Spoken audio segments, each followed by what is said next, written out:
Hey everybody, this is the second section of a chapter from Marx and Marxism by Iring Fetscher. The chapter is titled, I can't actually remember what the title is. I don't feel like looking it up right now. I have to scroll back. I can't just easily flip through to it. It's about Marx's relationship to Hegel. The title of this section is the concept held by certain ideologists of the Marxist workers' movement of the relationship between Hegel and Marx. So here we go. Let's boogie. Just let me make sure that I'm recording. Okay, here we go. The great importance which Hegel's philosophy had for Marx was partly forgotten in the second half of the 19th century, and at the same time conscious efforts were made to play down the influence of this speculative thinker on the scientist Marx. In a changed intellectual climate, it no longer seemed desirable to draw too much attention to the heritage of classical German philosophy, as Engels did in his Ludwig Feuerbach and the Origins of Classical German Philosophy of 1888. Positivism, science, and the neo-Kantian theory of knowledge were the order of the day. Scholars and semi-scholars considered Ernst Haeckel and not Hegel to be the leading thinker of the age.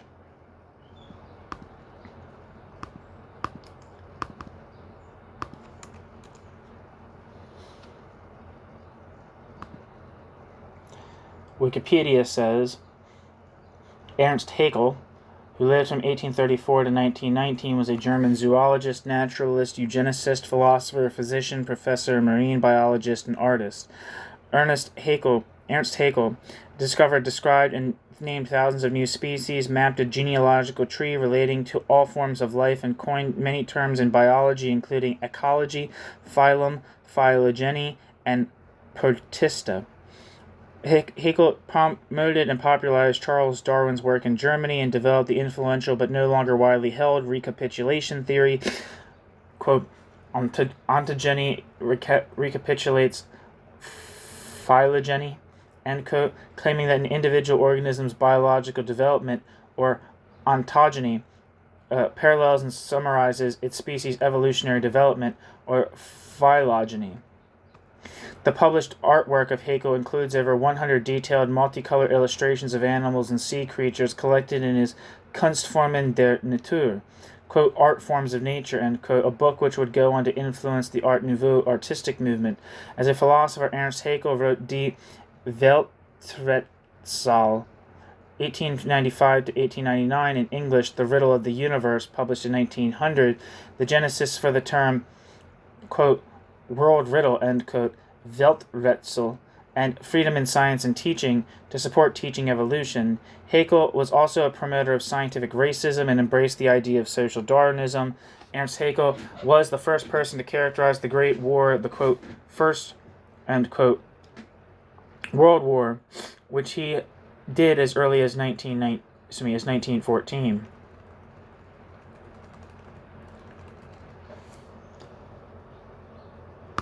So that's Ernst Haeckel. Ernst Haeckel. Scholars and semi-scholars considered Ernst Haeckel and not Hegel to be the leading thinker of the age. Marxism was also adapted to conform to the ideal of science and widespread materialistic philosophy.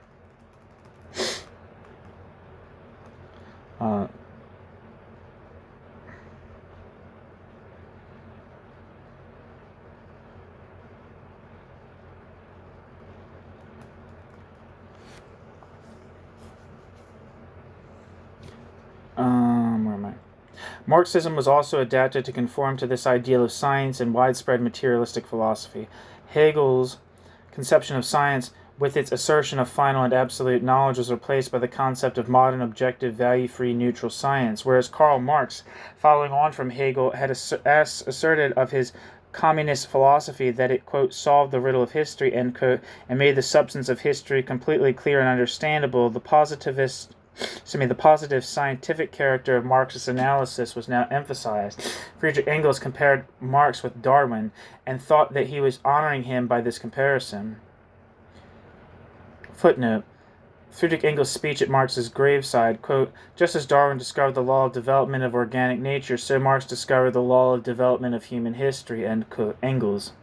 See also Julius Schaxel, Darwinismus und Marxismus in der lebendige Marxismus, Festgabe an Karl Kautsky. Characteristic of the high esteem in which Darwin was held among the ideologists of the Second International is the fact that Marx's son-in-law's Darwinian theory was until 1910 the first volume in the International Library issued by the party publishers J.H.W. Dietz Napf. It was later replaced by T. Schulock's essay on Entwicklungslehre, Darwin's theory of evolution. End footnote.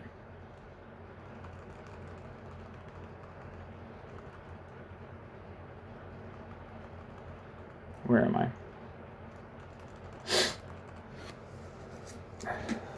Come on. All right, here we are. It was suggested that Marx had analyzed the natural laws of capitalist society and capital just as Darwin had analyzed the laws of natural evolution. The connection between the economic works of Marx and Marx's critique of the alienated world was no longer detected. Further, the unity between the norm and the reality, which is characteristic both of Hegel's and Marx's historical thought, was lost in theory and could no longer be adequately substantiated. Hegel had repeatedly expressed his scorn for, quote, impotent and idle moralizing, end quote, for subjective moralizing criticism.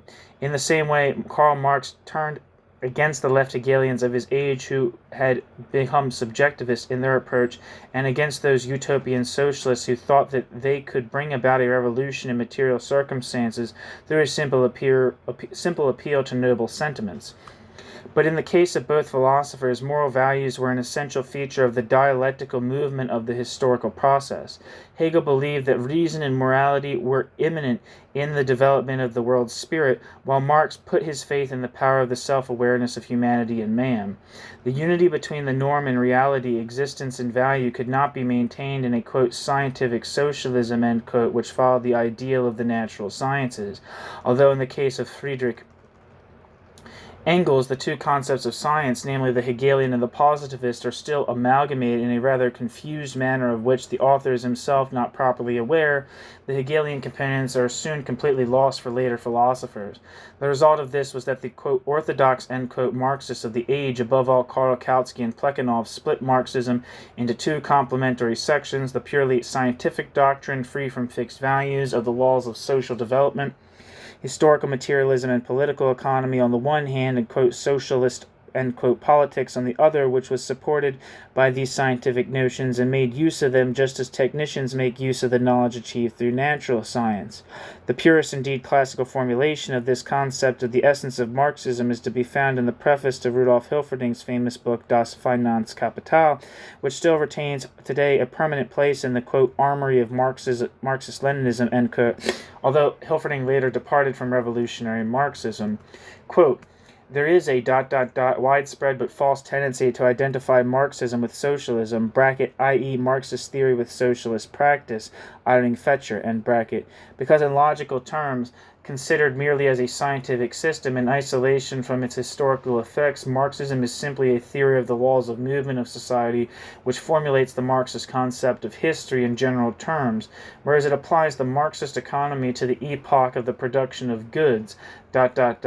Insight into the validity of Marxism, ... is certainly not a statement of value or an introduction to practical conduct, for acceptance of a necessity and acting in the service of this necessity are two quite different things," end quote. Hilferding. Das Finanzkapital. In this case, the relationship between theory and practice is identical with the position of science vis-a-vis modern technology. With Marx, on the other hand, the theory should add to the existing misery of the proletariat and awareness of the full extent of this misery and of the alienation this misery entails, so that the process of revolution in society can be advanced through this awareness. Theory necessarily transcends here into practice, into collective action. while Hilferding separates completely the analysis of the laws of evolution from the practice of socialist policy. Hilferding therefore considers it quite possible for a particularly, quote, refined, end quote, capitalist to make use of the same Marxist analysis to implement more successfully a policy which is hostile to the workers, exclamation point. This changed concept of Marxism and the departure which it expresses from a dialectical concept of historical totality, included the action and knowledge which leads to it, can be related to the social function which the leaders of a workers' movement, which had grown beyond recognition, had to perform in relation to their massive following in a non-revolutionary phase. Insofar as these leaders saw themselves as the subjects of future political action, the use of Marxism as a scientific guideline must have seemed highly desirable to them. While some, Kautsky and his followers, relied on the fact that evolution will continue with the, quote, natural need, end quote, analyzed by Marx, others, especially Lenin, still considered that their task lay in actively promoting a development whose direction was already determined by political action. Footnote. See on this point the above-mentioned treatise by E. Matthias on Kautsky and Kautskyanism. End footnote. However, reference to the scientific character of the theory at the time made these leaders unimpeachable authorities for their party comrades who were still inadequately trained and thought in, quote, unscientific, end quote, terms. Finally, the established orthodoxy made a change in leadership seem superfluous. If all socialist policy is based on scientific and therefore unambiguous analysis, it would be pointless to remove the leading experts and proponents of this theory from the party leadership. Already at this time, the struggle for Marxist orthodoxy was a struggle for power. But whereas the orthodox thinkers of social democracy, true to the letter of Marx, rejected any moral or ethical, quote, addition, end quote, to the theory and simply completed it by a form of politics understood in purely pragmatic terms, an ethical variant of Marxism arose primarily outside the ranks of the Social Democratic Party. This variant took in the, quote, pulpit socialists, end quote, among the economists, but above all philosophers, such as Karl Vorländer, Nathorp, Cohen, Conrad Schmidt, and so on. I gotta look up these people. I'm not familiar with them.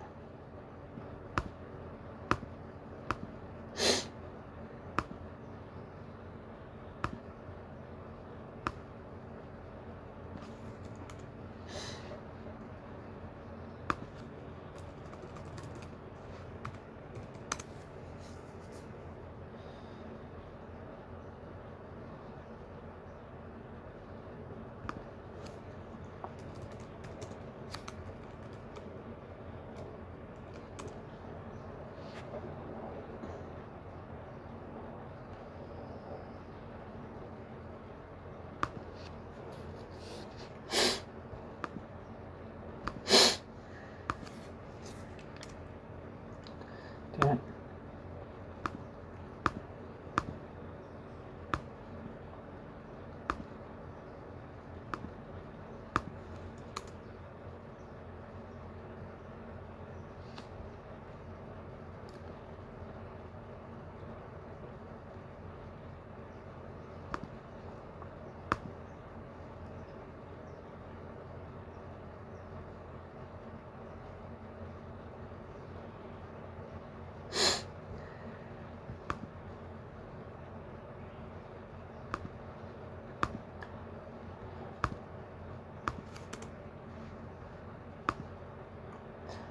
Karl Vorländer, he lived from 1860 to 1928 in Munster, was a German neo-Kantian philosopher who taught in Solingen.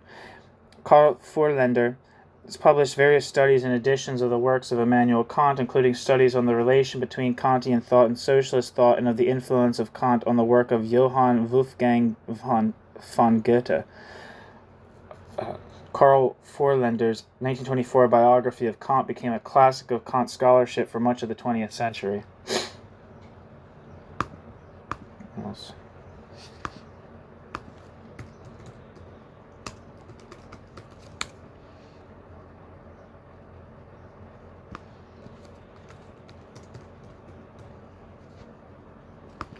Nathorp appears to refer to Paul Nathorp.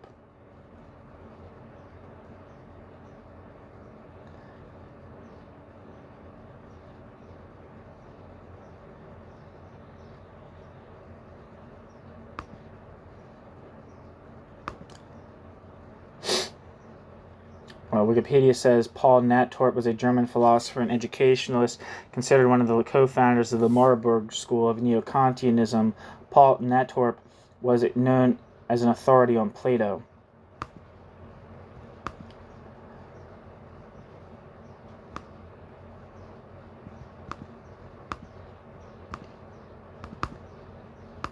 Cohen, Neo-Kantian.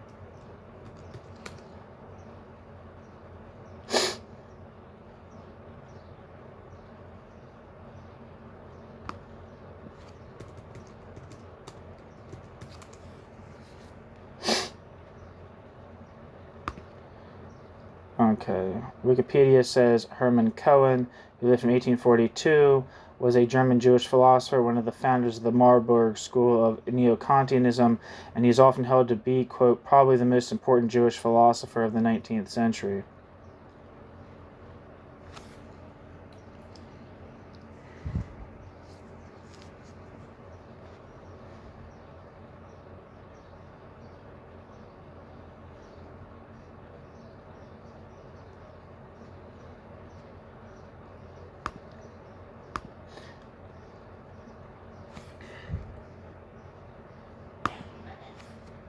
I guess that's the limitation of encyclopedias, is that they often just give, like, facts. Conrad Schmidt I'm more familiar with, but I need to look him up anyway.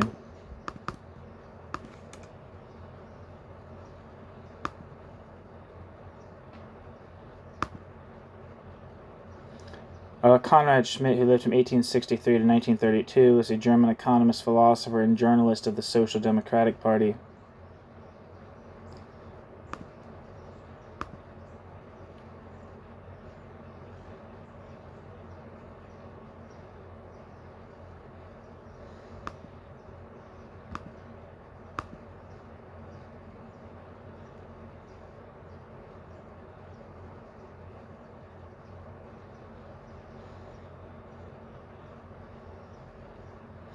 So, back to the text. Forlander's lecture on Kant and Marx of 1904 aroused a special interest. In the situation described here, the links with Kant appeared perfectly logical for Marxism as well. Kant, too, had associated a causal deterministic scientific cognition of phenomena and an ethical practice which made use of this cognition. After eliminating the value element from Hegelian and Marxist unity of being and value, it was therefore logical to treat the ethical factor as well in isolation. This admittedly involved a conflict with the letter of Marxist anti-utopian and anti-moralist doctrine, which was at least able to save the ethical content of Marxism. This position even appeared to carry the greater power of conviction, for even if the frequently quoted statements by the positivist mathematician Henri Poincaré indicates that no imperative conclusions can be drawn from the indicative premises, the orthodox Marxist found it difficult to prove that the laws of development of society recognized with scientific objectivity must be welcomed and help to a more rapid implementation.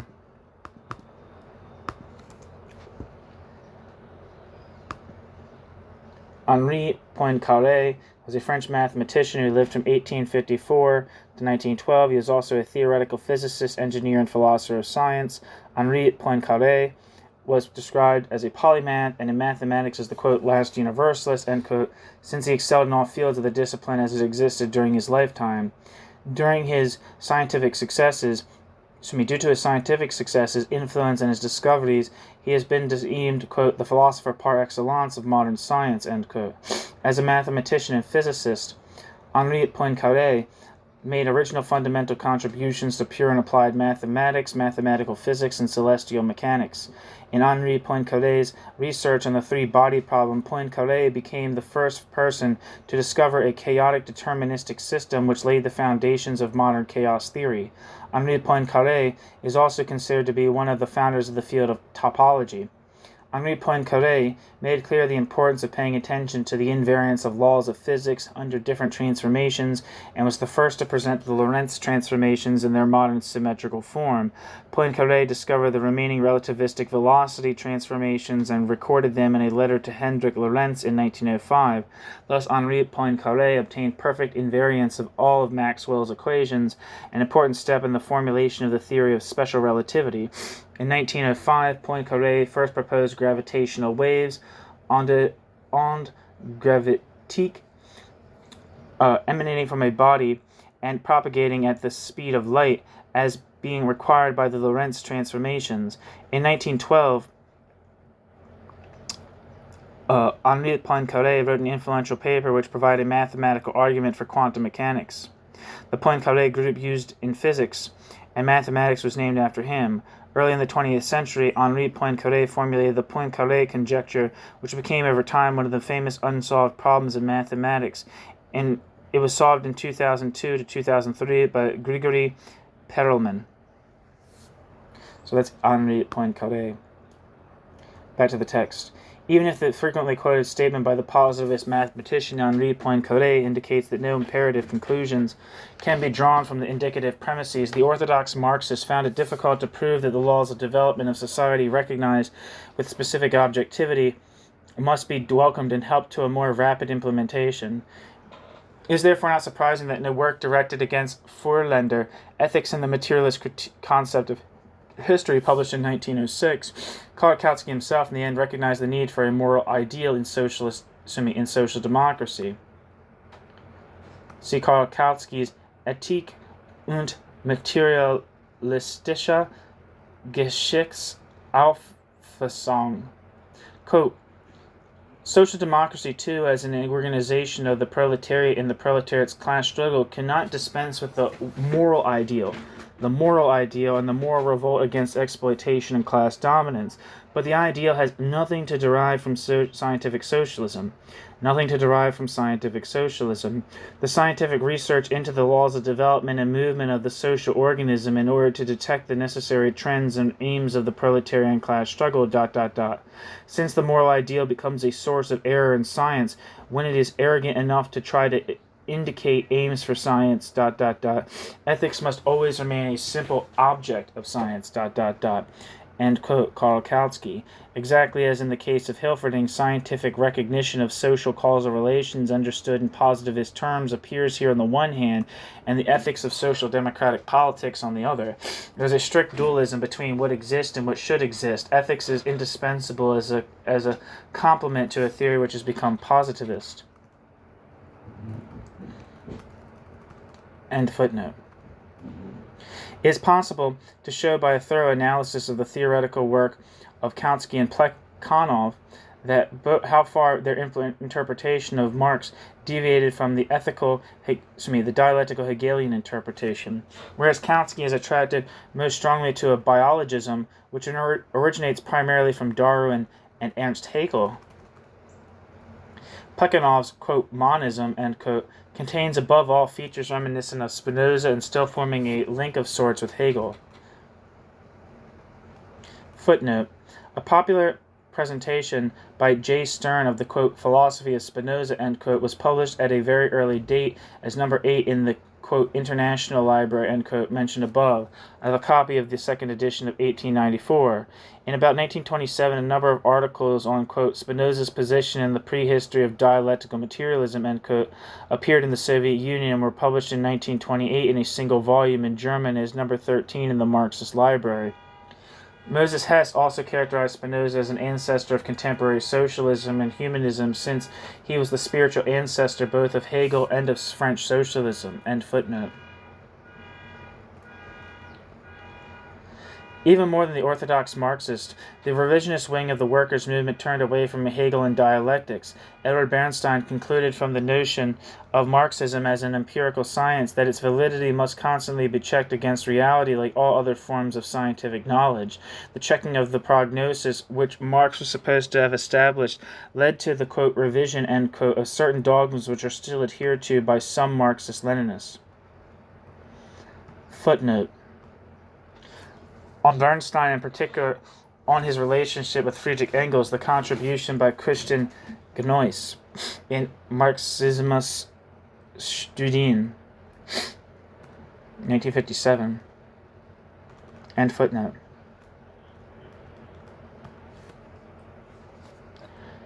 As long ago as the 1890s, Bernstein drew attention to the fact that neither the polarization of society around the bourgeoisie and the proletariat, nor yet the pauperization of the workers had occurred to the extent that Marx had anticipated.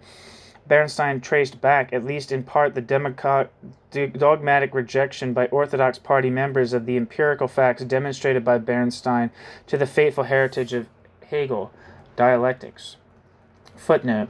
In his best-known publication, Die Voraussetzungen des Sozialismus und die Aufgaben der Sozialdemokratie of 1809, Edward Bernstein devoted a whole chapter to the question of the relationship between, quote, Marxism and Hegelian dialectics, end quote.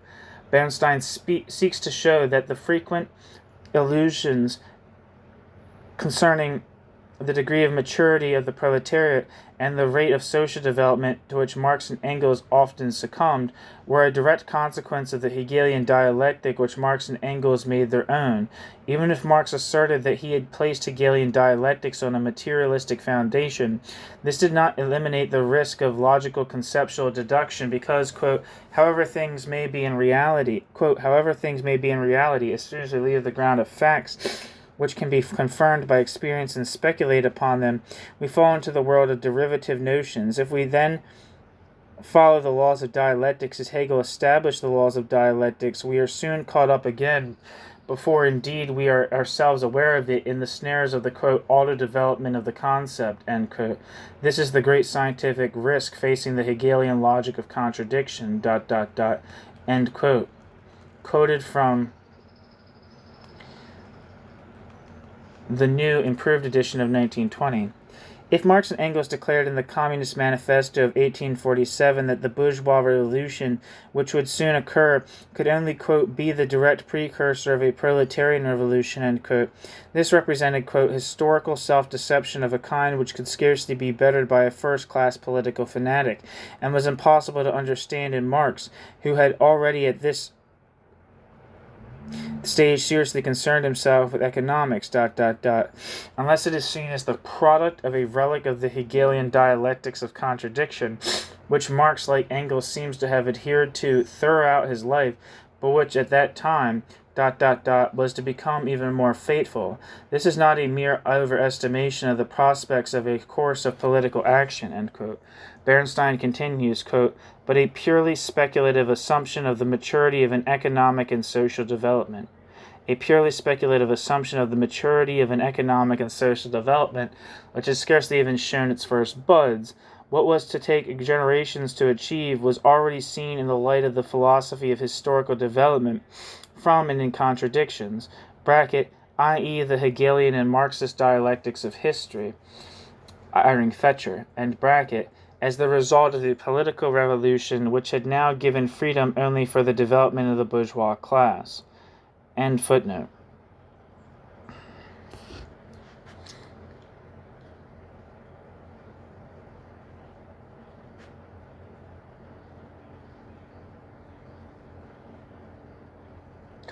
Dialectics, the essence of which escaped Bernstein as it did the orthodox Marxists of his age, seemed to Bernstein to be the snare which prevented the Marxists from achieving the necessarily purely scientific recognition of society and industry.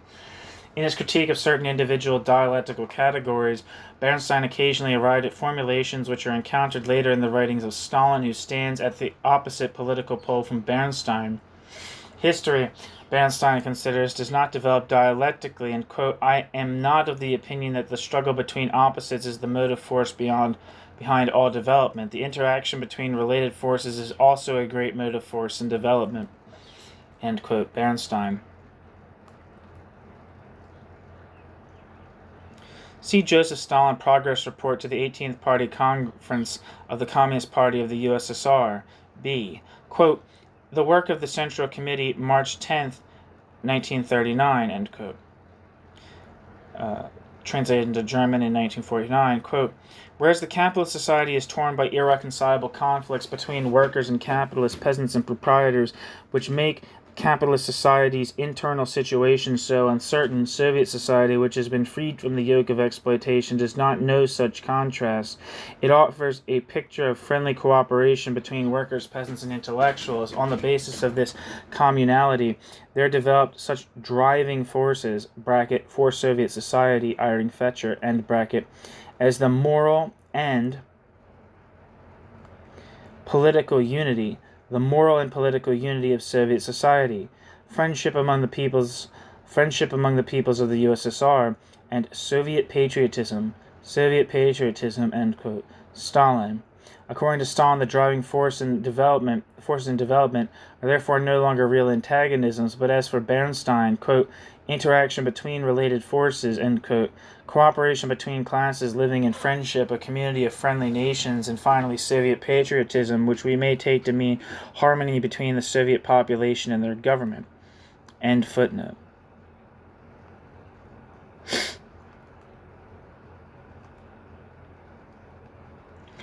Orthodox Marxists tend to criticize Bernstein on the grounds that Bernstein concealed the existing contradictions within capitalist society. But the same reproach can be leveled with at least equal justification against Stalin, who denied the great contrast which exists in the Soviet Union between the, quote, leading Russian people, end quote, and the minority groups in the population, between the new upper stratum and the, quote, ordinary workers, end quote. There is, of course, the difference that Stalin uses dialectics as a method of mystification, for which purpose dialectics can be well suited to justify Soviet society, whereas Bernstein does not. When Bernstein declares that dialectical thought is completely incompatible with science, Bernstein is certainly right as far as the doctrine of evolution of society conceived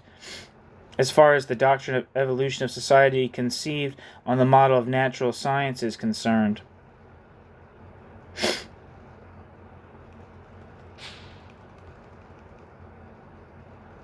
A dialectical concept becomes meaningful only if that dialectical concept aims to bring about an understanding of meaning in terms of values and meaningful human activity, historical practice. Once meaning and value judgments had been eliminated from the theory, dialectics had nothing more to do with it. It remained completely outside the system and could only serve as a brilliant exterior decoration without forming an essential component of the whole system. While Orthodox Marxism remained tied affectively and in terms of interest to the letter of Marxist doctrine, Bernstein freed himself from it in the name of science in the positivist sense. Bernstein may have moved farther away from Marx and Kautsky, but on the other hand, he approached more closely to empirical findings. In the period of the Second International, the concept of Marxism as a dialectical interpretation of the socio-historical whole was lost. All value judgments were eliminated from the theory or ignored in order to bring value judgments to the level of a positivist science of facts.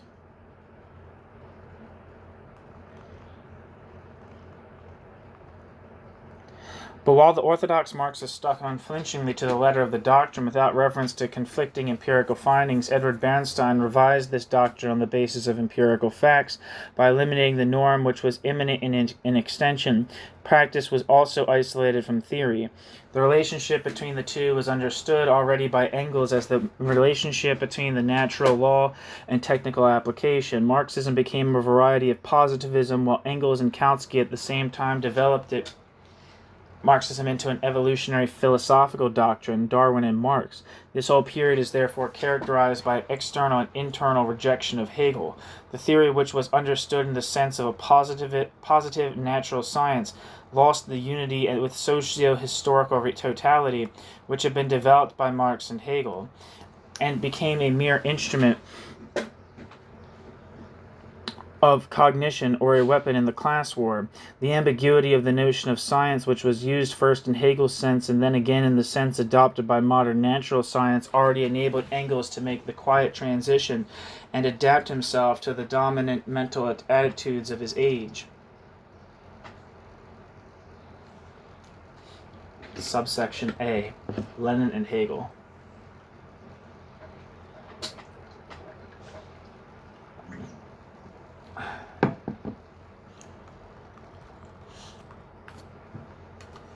One second.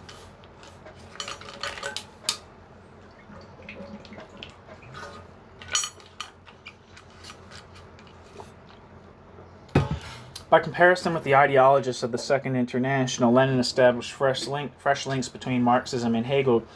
Just how highly Lenin esteemed the significance of Hegel can be seen from the now famous sentences which were written while Lenin was in exile in Switzerland during the First World War, at the time when Lenin was intensively concerned with Hegel. Quote, "It is impossible to understand fully Marx's Capital, in particular the first chapter, unless one has studied and understood Hegel's whole logical system.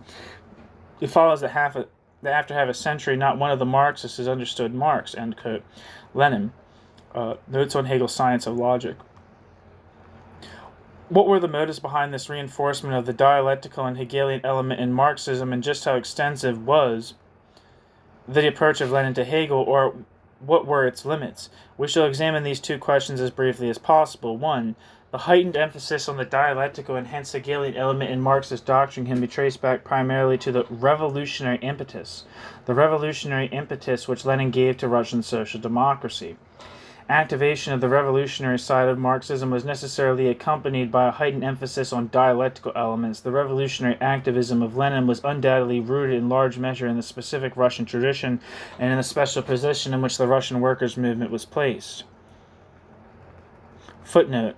On the problem of the relationship between Western and Russian traditions in Leninism, see the essay by Werner Marquardt, Marxismus und russisches Erbe in der Sowjetdemokratie, in Der Mensch im kommunistischen System. Tübinger Studien zur Geschichte und Politik. End footnote. While Karl Kautsky set his trust entirely in the spontaneous process of development which would lead to the final crisis of capitalism according to a natural law, and while Edward Bernstein hoped for a gradual transition from bourgeois democracy to socialism and understood this process as a progressive adaptation of the political and legal order to social conditions, Lenin called for conscious revolutionary action.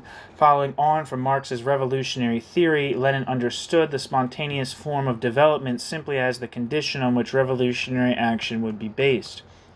However, the activation of the revolutionary element in Marxist theory was only one reason, albeit a decisive reason, for Lenin's attention to Hegel. Hegel's dialectics, seen through Engels' works, also played a decisive role in the further development of the materialist Weltanschauung.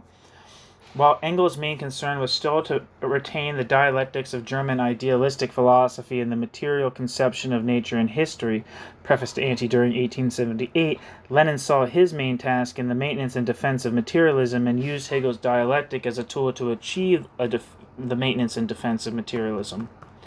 Footnote.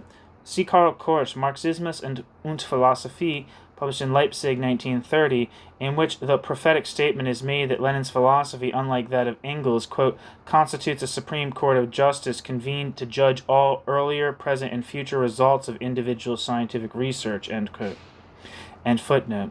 The uniform materialistic outlook seemed to Lenin an indispensable prerequisite for the unity of Russian social democracy.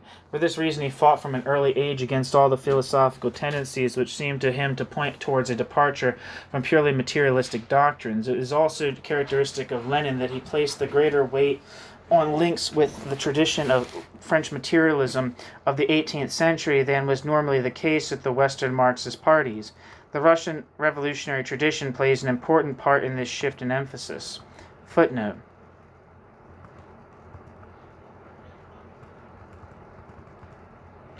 As in other respects, here Lenin was dependent on his philosophical mentor, G.W. Plekhanov. In addition, Lenin felt that the backward Russian people needed a good dose of enlightened religious criticism from the 18th century. On this point, see Vladimir Lenin on religion. End footnote. The Russian revolutionary tradition plays an important part in this shift in emphasis. However, materialism seemed to Lenin to be endangered from two angles. On the one hand, by the neo-Kantian theory of cognition, which was gaining new influence among the social democratic theoreticians, and on the other by the philosophy of certain natural scientists who based their conclusions on the latest discoveries in physics. In both cases, Hegel's philosophy was a welcome weapon in Lenin's armory. For example, Lenin quoted Hegel's rejection of Kant with pleasure and approval, and adopts Hegel's rejection of Kant for his own thought, even though he would obviously not in any way share the basis on which Hegel's critique was established. Footnote. See Lenin's Materialism and Imperial Criticism and Notes on Hegel's Science of Logic. End footnote.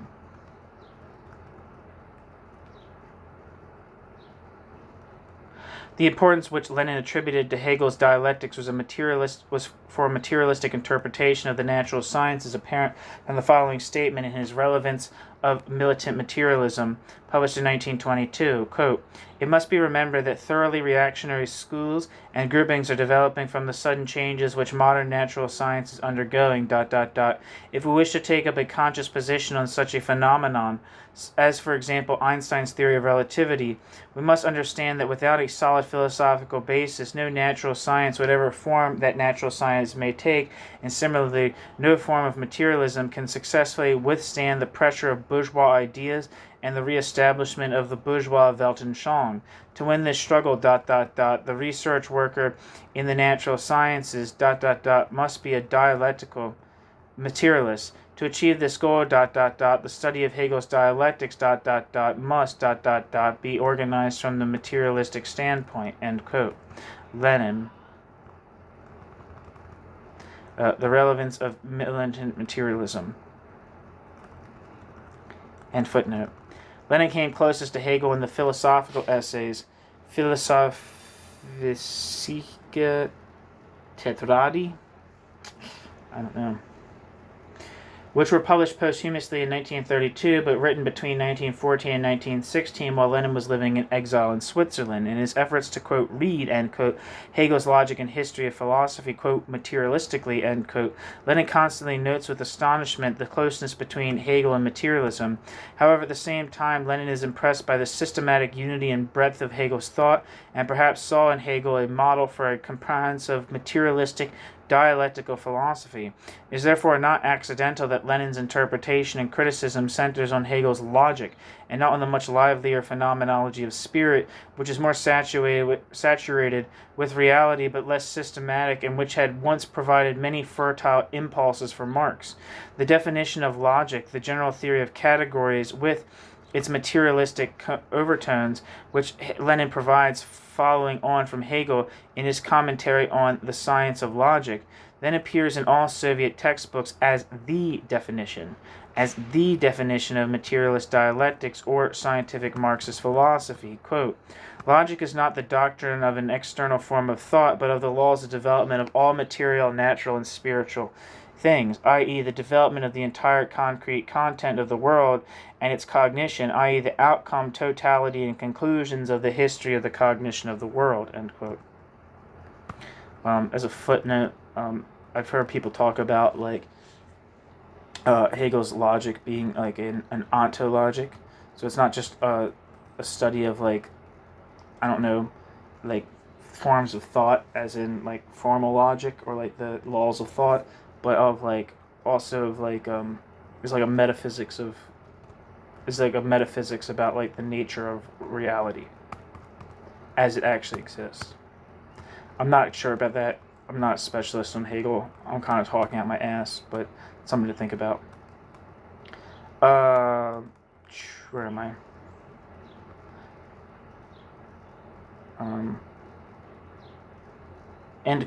Footnote. Vladimir Lenin notes on Hegel's Science of Logic. This definition is reproduced word for word as the definition of philosophy in the Malaya Sovietskaya Encyclopedia, Volume 9, published in Moscow in 1932. Together with Hegel, Lenin therefore does not understand logic as a mere doctrine of subjective laws of thought, but instead considers logic as the law of development and movements behind all natural and spiritual things, the law of order and movement in the objective material world, and the law of subjective forms of consciousness. Damn, I feel pretty smart. That's kind of what I said.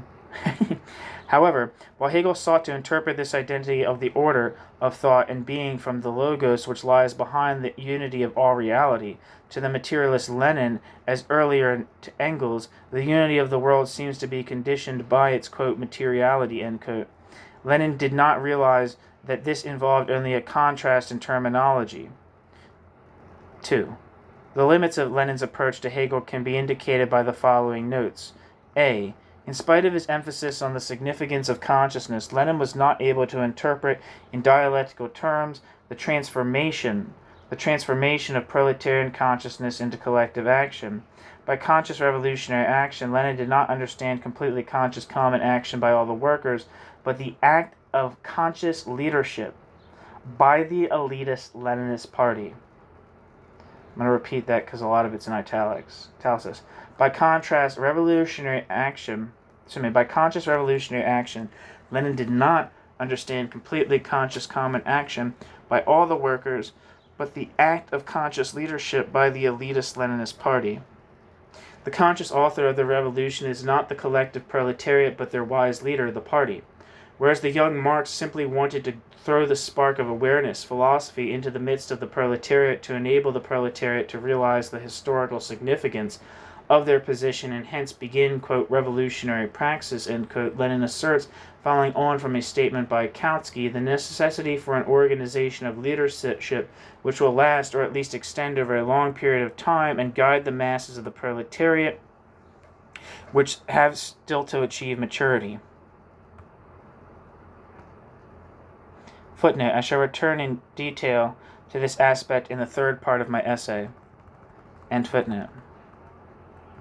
Now, if we do not wish to interpret the relationship between the party and the proletariat, quote, idealistically, end quote, as the relationship of an identity of being, nor yet conceive of it as a relationship fraught with tensions according to the concrete dialectical theory, because this would have cast doubt on the absolute claim of the party to exercise leadership, we arrive at the mechanistic interpretation. The mechanistic interpretation, which was in fact propounded by Lenin, according to which all activity stems from the central organ of the party and is conveyed to the masses by, quote, transmission belts, end quote, levers, end quote. These transmission belts consist of large organizations such as trade unions, cooperatives, sports clubs, and so forth, which are open to the entire proletariat, unlike the elitist organization of the party, which consists essentially of, quote, professional revolutionaries, end quote.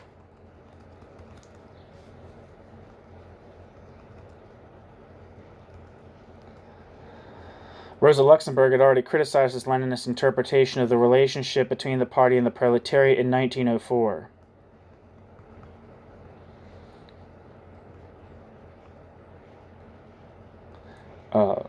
Footnote, Rosa Luxemburg, Organisationsfragen der russischen Sozialdemokratie, in Die Neue Zeit, Volume 22, 1904. I think that translates as Organizational Questions of Russian Social Democracy. End footnote. In his introduction to Rosa Luxemburg's posthumously published work on the October Revolution, Paul Levy emphatically underlined the undialectical character of Lenin's concept. Quote, for Lenin, the proletariat is quite evidently divided into two distinct and separate parts, the one which, quote, attracts, end quote, and the other which is, quote, is attracted, end quote. And the connection between these two parts, as is shown by the images of attraction or of levers, which are often used, is borrowed from mechanics, Paul Levy.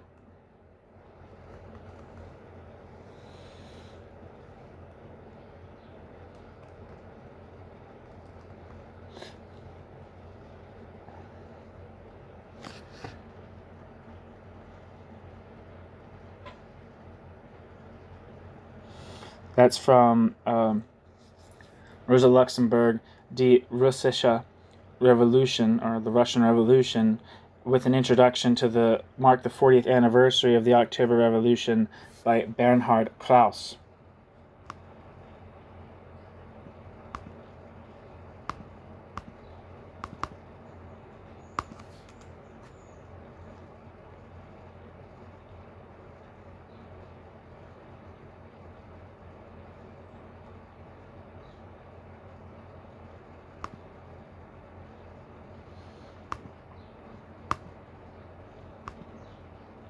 End footnote. B. However, it was no longer the proletariat as such, but the party which was the subject of the decisive revolution in history. The socio-historical totality could not be understood as one as it was by Marx, a totality which forces its way through to awareness and from awareness leads to revolutionary practice.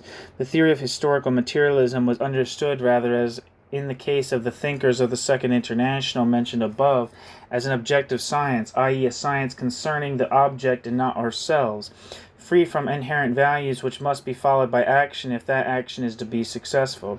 It is not by chance that the vocabulary is borrowed from this technicist thought whenever Lenin could not refer to, quote, the classical text, end quote, but had to continue a, quote, creative, end quote, development of Marxism. C. The theory of cognition developed by Lenin. The theory of cognition developed by Lenin also followed from this concept of Marxism as a scientific theory, which, like any other science, analyzes a process taking place outside the human consciousness and independently of it. With this naive epistemology, Lenin not only deviates most sharply from the original thought of Marx and from Hegel, but even falls back behind Kant's critical standpoint. According to Lenin, the consciousness, quote, reflects, end quote, objective material being which lies outside human consciousness and is able to do so because it is itself, quote, material, end quote. Kant's theory of cognition, which set out to provide foundation for the claim of Newtonian physics to general validity, seems to him to be, quote, agnostic, end quote. With Friedrich Engels, he asserts that the, quote, thing in itself, end quote, Ding an sich, has been refuted by experimental and industrial practice. Footnote. See Georg Lukács's reference to this theory of Engels in History and Class Consciousness. End footnote.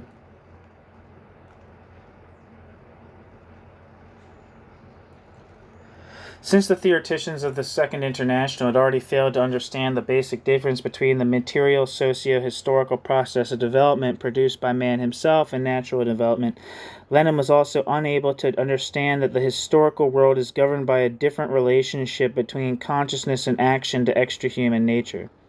While nature can always only be understood partially by us and then solely in its causal structure, according to the conviction of Marx based on the inheritance of Hegel, with the breakthrough to proletarian class consciousness, we are able to grasp the totality of the culture created by us and the socio-historical reality reflected in it, and at the same time we can understand its meaning.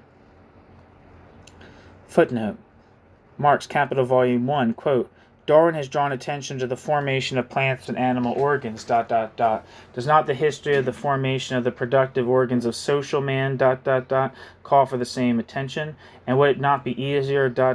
since, as Vico says, human history differs from natural history in that we have made one but not the other, end quote?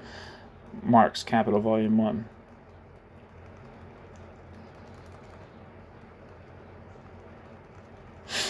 This ability to grasp total reality, to understand its meaning, is in fact simply a different formulation of the enormous historical significance which Marx attributes to the proletarian revolution. For Lenin, therefore, the process of cognition is admittedly, quote, a gradual approximation towards absolute truth, end quote. But Lenin can never comprehend the totality of this truth, corresponding in fact to the situation of the natural sciences. Adequate understanding of the total process is replaced by an endless progression approximating truth. However, the theory of reflection also brings Lenin, quote, suspiciously, end quote, close to idealism, if we are not to say merely with, quote, sensual certainty, end quote, as an adequate reflection of objective being. The, quote, natural law conceived in conceptual terms, end quote, must reflect reality in greater depth than the senses are able to. Quote, thought, which rises from the concrete to the abstract, does not move away, from truth, but approaches closer to truth. The abstraction of matter, the natural law, the abstraction of value, and so forth, in a word, all forms of scientific abstraction reflect nature more deeply, correctly, and completely, end quote. Lenin. Notes on Hegel's Science of Logic, and Notes on the Metaphysics of Aristotle, end footnote. While Hegel had reduced all reality to movement of the spirit, Marx believed that he could discover the absolute of the human world in the conscious collective action of the proletariat. Lenin drops back behind both of them by seeing as the, quote, deepest layer, end quote, of reality, a spiritual, natural law which is approached by our consciousness through a process of progression which can never be completed. New section, B, Georg Lukács, History and Class Consciousness, 1923. In Georg Lukács's collection of essays, History and Class Consciousness of 1923, the interpretation of Marxism by a Marxist reaches a height which has seldom been approached since. The central problem in Lukács's book is the question of the role of dialectics in the Marxist system, quote, but this question amounts to the same thing as inquiring into the relationship between Marx and Hegel, end quote. Footnote. Josef Revai, in his discussion of Lukács's book, in Archiv für die Geschichte des Sozialismus UD Arbeiterbewegung, Volume 2, 1925. End footnote. In his preface, Lukács himself remarks, quote, discussion of the problem of concrete historical dialectics is, impossible without examining in greater detail the foundation of this method as well as Hegel and his relationship with Marx. For many good Marxists, however, Marx's own warning against treating Hegel as a dead dog has been in vain, Marx emphasizes this risk on many occasions. Marx writes, for example, of Joseph Dietzken, quote, it is a great pity that Dietzken has not studied Hegel, end quote. Letter to Engels, dated November 7th, 1868. And another letter, January 11th, 1868, quote, the people in Germany believe that Hegel's dialectics is a, quote, dead dog, end quote, end quote. Feuerbach has a great deal on this conscience in this respect. Feuerbach emphasizes the, quote, great service, end quote, which a rereading of Hegel's logic had rendered him for the method of treating the... Marx emphasizes in January 14th, 1858, the, quote, great service, end quote, which a rereading of Hegel's logic has rendered him for the method of treating the critique of political economy.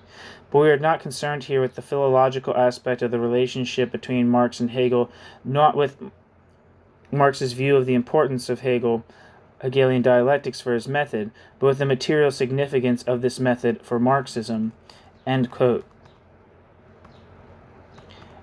Georg Lukács.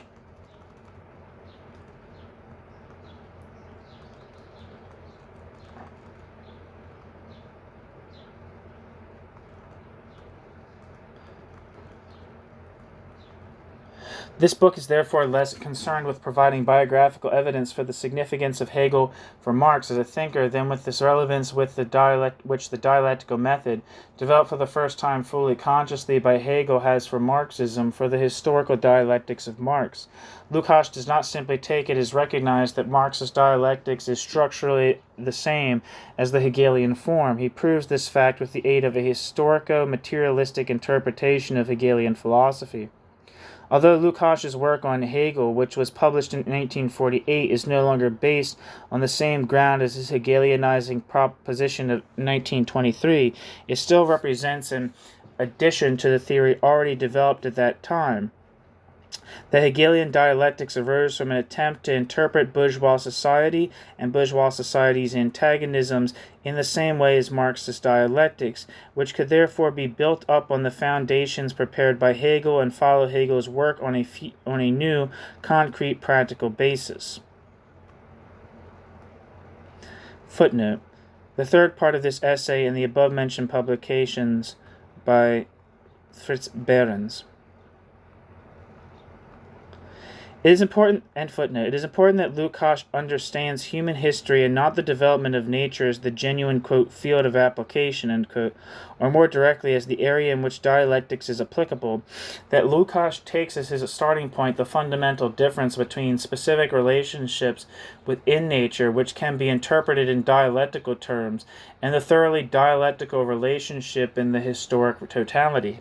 By the fact that Hegel in his natural philosophy passed beyond the legitimate area of application for dialectics, Lukács explains the inconsistencies and strange features in several Hegelian theses. This limitation of dialectics to society and history has enabled Lukács to detect the fundamental methodological difference between Marxist historical dialectics and modern natural sciences. While most theoreticians of the Second International and all the Soviet ideologists of later periods, such as Kautsky, Hilferding, Plekhanov, Lenin, Bukharin, etc., viewed historical materialism as an objective scientific doctrine of the laws of development in society, which is completely analogous with the theories of natural science and only differs from the theories of natural science in historical materialism's different object, and the specific characteristics of the latter, which continue to be maintained. Lukács remains true to Marx's original concepts and also understands the natural sciences and the techniques based on the natural sciences as historically conditioned aspects of a socio-historical whole, which must be explained from the standpoint of the dialectical theory of history. It follows that natural scientific and technical thought are just as much tied to a specific time and class as is philosophical thought. Quote, "It is impermissible, objectively incoherent, and un-Marxist to isolate technology from the range of ideological forms and attribute to technology an independent existence in relation to the economic structure." End quote. It's a very important quote.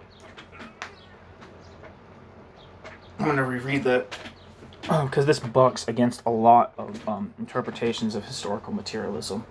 Quote, "It is impermissible, objectively incorrect, and un-Marxist to isolate technology from the range of ideological forms and attribute to it an independent existence in relation to the economic structure."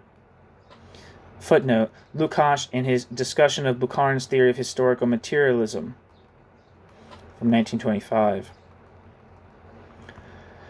However, this isolation of natural scientific technical thought from the overall framework of historical real dialectics has not only remained characteristic of Bukharin, but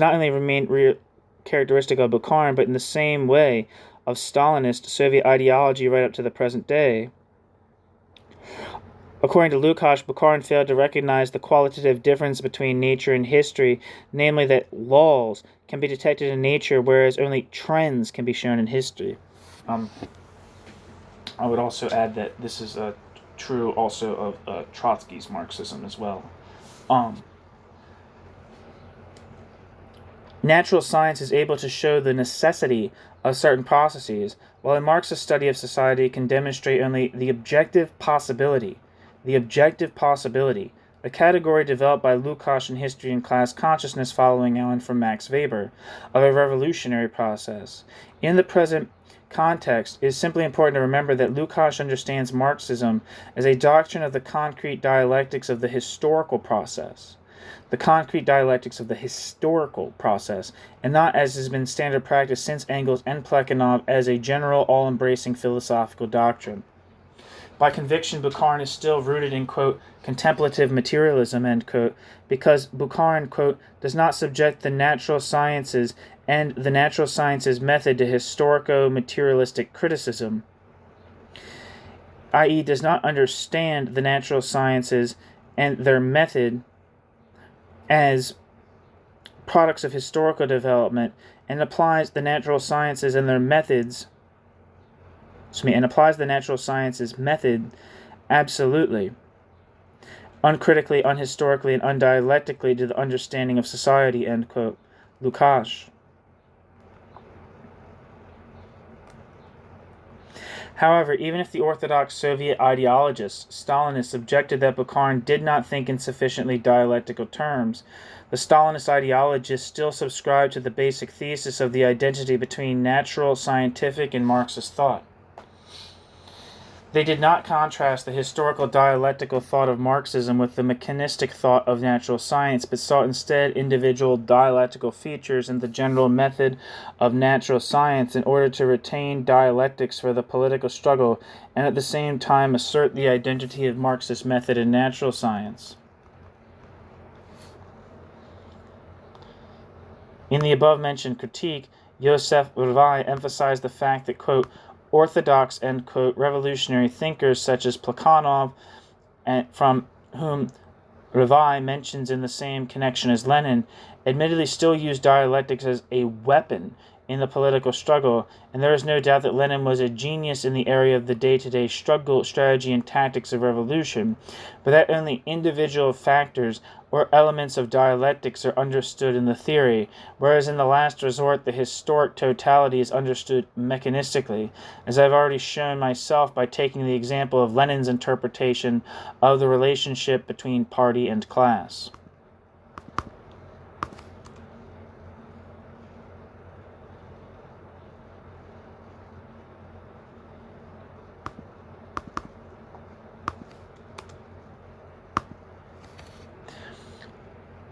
Lukács's rejection of the concept of Marxism as a positive science, by analogy with the natural sciences, is related to his criticism of Engels and Lenin's theory of cognition. This naive realism, the theory of reflection, in fact fails to recognize the specific connection between being and consciousness as it is found in the developing entity of society. The theory of reflection is in essence undialectical, even if the theory of reflection describes the actual process of reflection with the help of dialectical categories, as Lenin did in his commentary on Hegel's logic. It corresponds to the metaphysical materialism of the 18th century rather than to the level of concrete historical dialectics which the young Marx had reached. When Engels writes in his Feuerbach and the End of Classical German Philosophy, and similarly in Anti-Düring, that the impossibility of perceiving things has been refuted by experiments and by industry which is, for example, able to manufacture alizarin by artificial means, or that the discovery of the synthesis of urea has turned the, quote, thing in itself, end quote, into a, quote, thing for us, end quote, Lukács raises the critical objection that, quote, for Hegel, and hence for a logical Marxist dialectician, the notion, quote, in itself, and, quote, for us, end quote, are not contradictory but necessary correlates, end quote. Lukács. Footnote. See also Karl Marx. Quote, this alienation of the consciousness has positive as well as negative significance, and this positive significance is not only for us or in itself, bracket, which means the same for Marx, Iring Fetscher, end bracket, but for itself, the consciousness, bracket, under discussion here, Iring Fetscher, end bracket, itself, end quote, Marx. The Holy Family.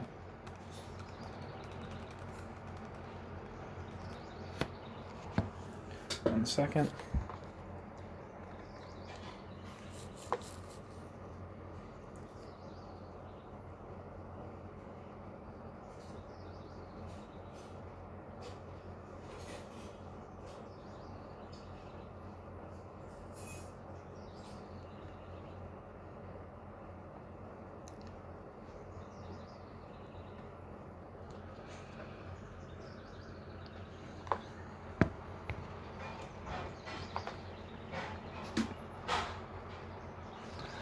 For Hegel, the fact that, quote, something is present simply, quote, in itself, end quote, means that it is present, quote, for us, end quote. The opposite of, quote, for us, end quote, or, quote, in itself, end quote, lies rather in the expression, quote, for itself, end quote. That condition in which the thought of the object at the same time implies its self-awareness, end quote. For example, end quote, Lukács. History and Class Consciousness.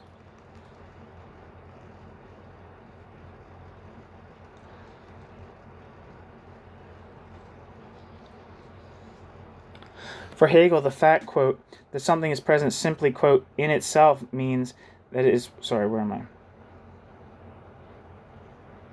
For Hegel, the fact, quote, that something is present simply in, quote, in itself, end quote, means that something is that something is present, quote, for us, end quote. The opposite of, quote, for us, end quote, or, quote, in itself, end quote, lies in the expression, quote, for itself, end quote, that condition in which the thought of the object at the same time implies its self-awareness, end quote. Lukács.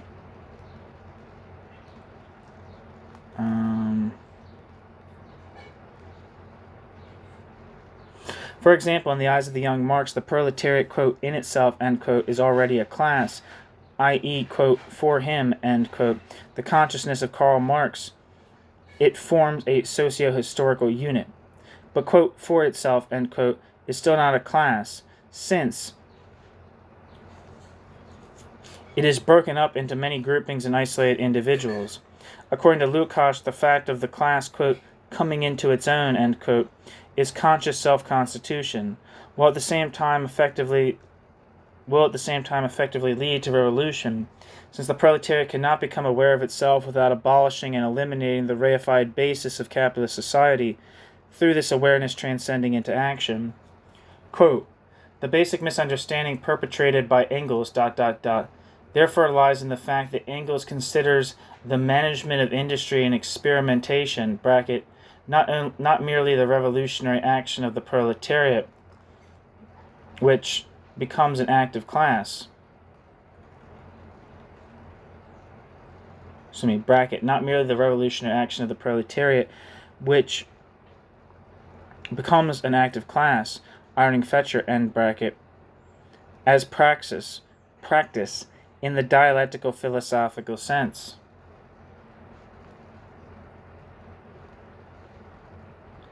Experimentation is the purest contemplative form of conduct. The experimental scientist creates an artificial abstract environment enabling the experimental scientist to observe undisturbed the effects of the natural laws which the experimental scientist is considering. The experimental scientist sets out to reduce the material substrate of his observation, to the purely reasonable, quote, product, end quote, and, quote, intelligible matter, end quote, of mathematics. And when Engels states in connection with industry that its, quote, product, end quote, can serve our purposes, Engels seems to have forgotten for a moment the basic structure of capitalist society, Engels overlooks the fact that in a capitalist society a, quote, natural law, end quote, is involved, which is, quote, based on the lack of awareness of the participants, end quote, Lukács.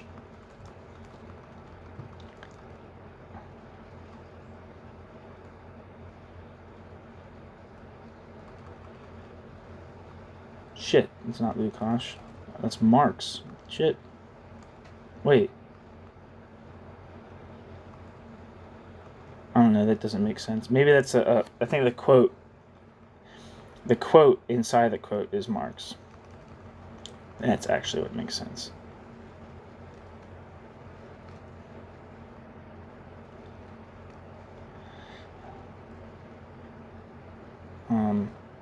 Quote, industry to the extent that industry sets, quote, purposes, end quote, for industry's self, is only an object in the decisive historical dialectical sense. It is not the subject of the natural laws of history, industry, does not act, but is acted upon, end quote. Lukács. Lukács attempts, however, to understand the non-dialectical theory of reflection further in historico-materialist terms. Quote, the notion that thought is a product of the brain and therefore coincides with the objects of empirical experience is a myth, like that of recollection and the world of ideas, end quote. Lukács.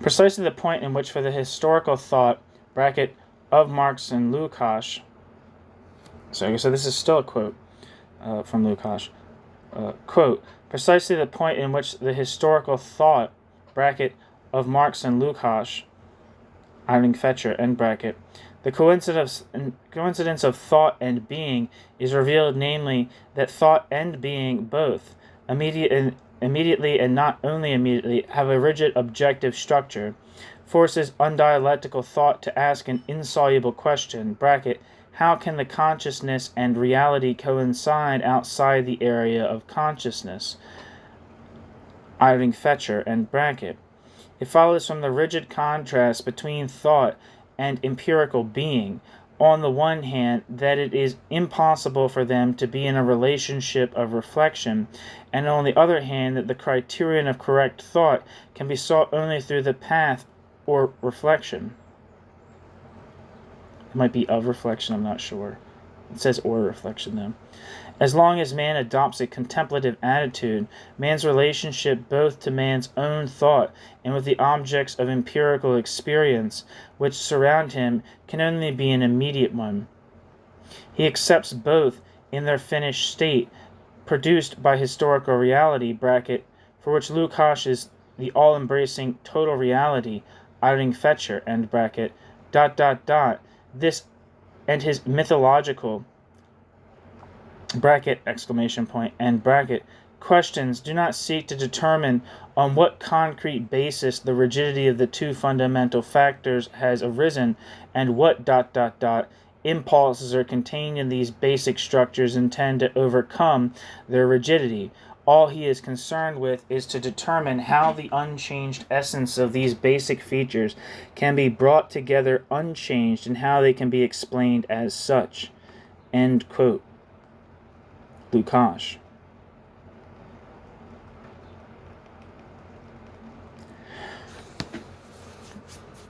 Every form of undialectical materialism, and from the standpoint of the reflective theory, all materialism is undialectical, is to borrow Rickardt's expression, quote, Platonism with a changed sign, end quote.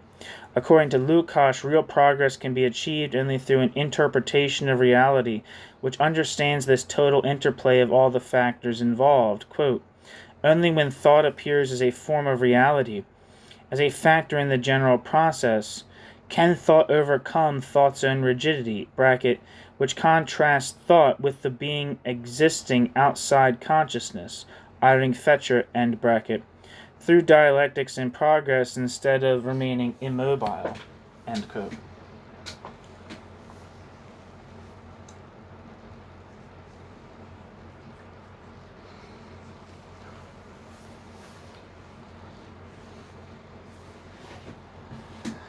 The identity between being and consciousness, between the objective process and the subjective awareness of the process, is reached in self-conscious action by the proletariat which understands contradictions in the present as the conditions which enable its future to be shaped freely.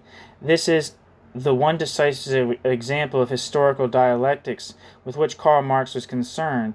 The same cannot be said of Engels' example taken from natural science, which must be rejected as inadequate. Quote, thinking and being are not identical in the sense that thinking and being correspond to each other or mirror each other, that thinking and being run parallel or coincide. All these expressions are nothing more than concealed forms of rigid dualism.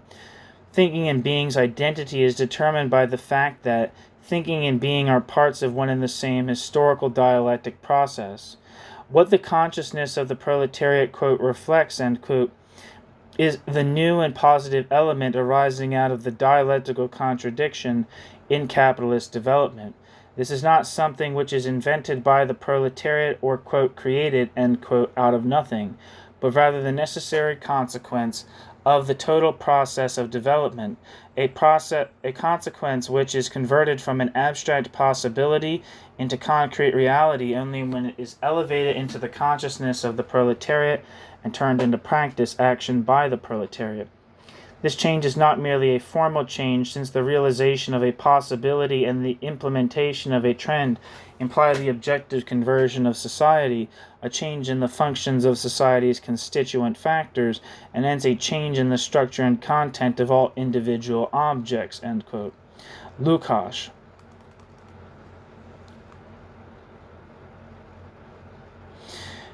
We now arrive at the central notion in Lukács's thought, the class consciousness of the proletariat which is turned into practice, action.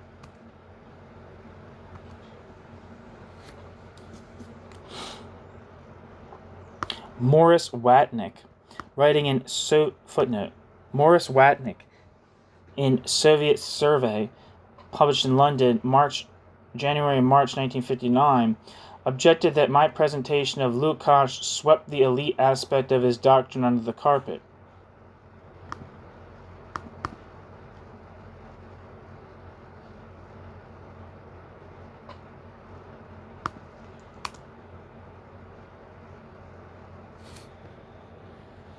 I'm not saying anything for Morris Watnick. In this context, Watnick seems to put me in the camp of those authors who draw a direct line from history and class consciousness to Lukács's participation in the uprising of the Hungarian intellectuals in 1956. Sententiously, Watnick summarizes his theory as follows.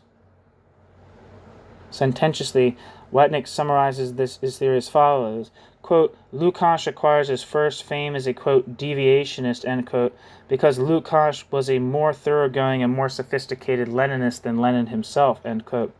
Watnick's criticism forces me to define my own standpoint more precisely.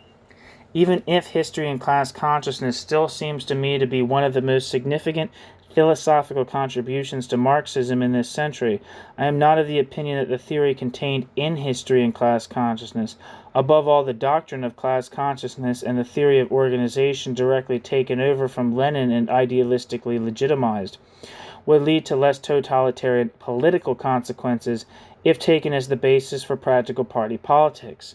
I would also adopt Watnick's own formulation, which I have just quoted, since it coincides with my own reference to the declaration of a taboo on Hegelianism in practice by Soviet ideologists. However, I cannot agree with Watnick when he attempts to trace the hostility of the Leninist party orthodoxy to Lukács to a quote, accident, end quote, which led Lenin to accept a primitive materialistic ontology and therefore of cognition, and therefore a dogmatization of dialectical materialism, which Lukács openly contradicted. This proletarian Weltanschauung was no chance development. It is explained historically and above all psychologically by the fact that a semi-mechanistic materialism is both closer to the technical world of experience of the worker, this is the argument of Jean-Paul Sartre in Materialism and Revolution, and more appropriate to the manipulatory thought of Lenin as the strategist of the Civil War and to his historical environment than the interpretive, heuristic thought of a dialectician. End footnote. This gives us the most convincing insight into the relationship which Lukács detected between Marxism and Hegel, and indeed with previous classical German philosophy. The bourgeoisie and proletariat have a direct experience of the same social reality and both seek to grasp its totality. The relationship between Marxism and Hegelianism must therefore be understood in the context of the concrete socio-historical whole. Lukács aims to show how Hegel could grasp the totality only in a, quote, mystified, end quote, form, and how the consciousness of the proletariat, which breaks through in Marx, manages to pass beyond the barrier of Hegel's bourgeois consciousness. Lukács therefore works on the assumption that at least in principle, the philosophical problem was the same for both men, to provide an explanation of the entire reality, which was understood essentially by Hegel too as the dialectical process of history and the society in which we live. Classical German philosophy is therefore not interpreted as a purely, quote, spiritual phenomenon, end quote, which is perhaps the view that it held of itself, and which is also how it appears in the textbooks on the history of philosophy, but an attempt which necessarily remained ideological to solve the problems of the social existence of capitalism. Expressed in rather simplified terms, classical German philosophy wanted to achieve the same aims as Marx, but was unable to do so in reality because it did not break through to the concrete subject-object of history, the proletariat. The objective barrier of bourgeois society was also the barrier which prevented the achievement of a real state of awareness by bourgeois philosophy. Lukács saw the significance of classical German philosophy, culminating in Hegel, in the fact that it reached a clear awareness of the problems which were eventually solved by Marxism. Kant's realization that the antinomies which remain an insoluble problem for contemplative thought can be solved by practical experience, in his critique of practical reason, provided a fertile point of departure for Fichte and Hegel. German idealism, quote, in contrast to the dogmatic acceptance of a given reality, which is alien from the subject, end quote, gives rise to, quote, the need to understand, starting from the identical subject-object, every given set of facts as the product of this identical subject-object, and every duality as a special case derived from this original unity. But this unity is activity, end quote. Lukács.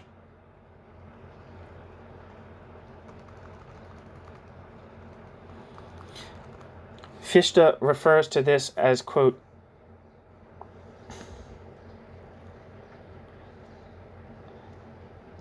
Tathandlung, end quote, action fact, end quote.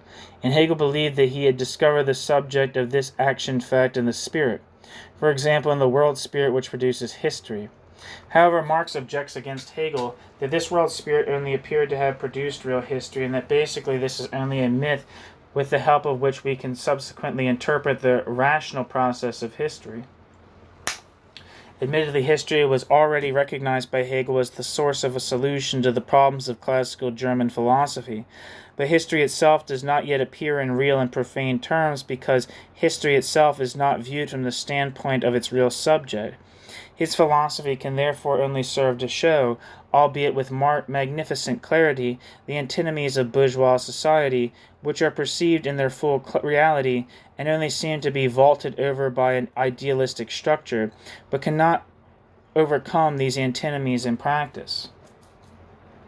Quote,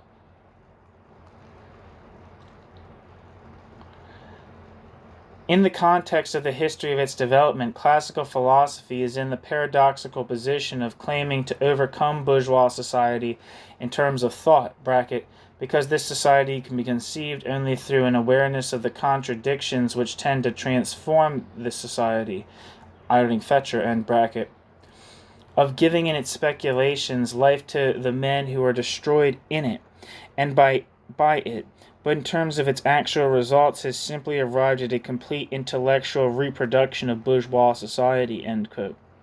Lukács. Only the manner in which the necessity of this bourgeois society was deduced, the dialectical method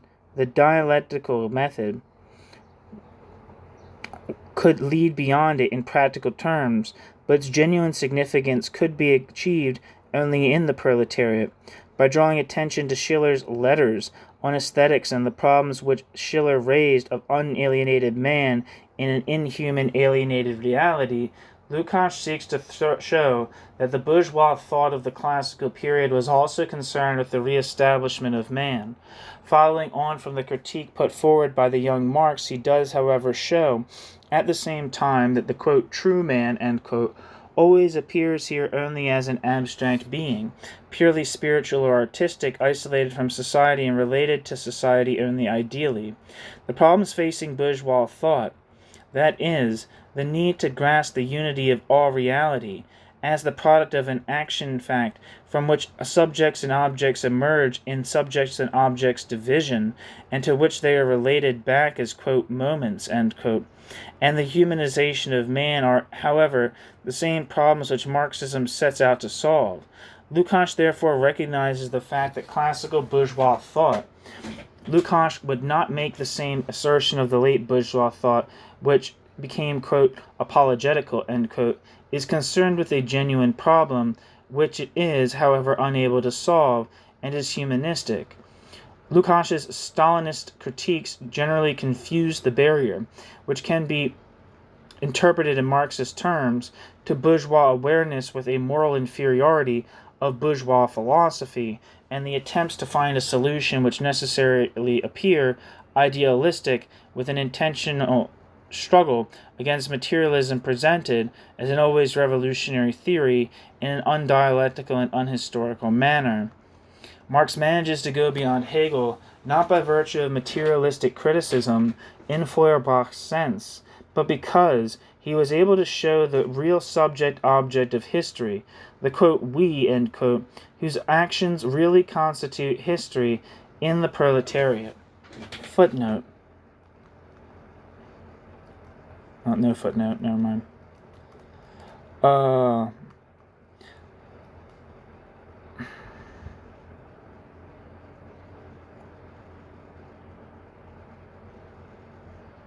For Marx, the superiority of the proletariat over the bourgeoisie is not based on the fact that the proletariat has a particularly, quote, scientific, end quote, method of social research at the proletariat's disposal, but because the proletariat is only from the standpoint of the proletariat that the totality of society can be recognized and at the same time overthrown. The proletariat is able to understand the objectified forms of reality, which appear rigidly fixed to the bourgeois thought, or at best can be eliminated only in an unreal manner from an idealistic standpoint, as processes between human beings, and to bring the immanent meaning of evolution, which only assumed a negative existence in the antagonisms recognized by bourgeois thought, to a positive state of awareness. The proletariat which is aroused to consciousness of the proletariat itself is at one and the same time the awareness of the commodity, the structural factor of reality as a whole which is characteristic of capitalist society, and of the abolition of itself as a commodity, the realization of the proletariat's humanity, which is identical with self-awareness, forces this awareness directly to action. As the proletariat becomes a self-conscious class, the proletariat overthrows the whole structure of society. The relationship between theory and practice has here become basically different from the relationship in the natural sciences or in classical bourgeois philosophy. A real and active unity is achieved. The awareness which remains contemplative in bourgeois philosophy and science here itself becomes an actual practical principle. To some extent, therefore, in Lukács, the proletariat which has reached a state of awareness appears as the embodiment of Kant's, quote, intellectus archetypus, end quote, of an awareness which lends not only form but existence to its objects. However, this must not be understood in the sense of an absolute, quote, act of creation, end quote. The proletariat can call to life only, quote, that which is forced to a decision by the dialectical process of history, end quote. Lukács.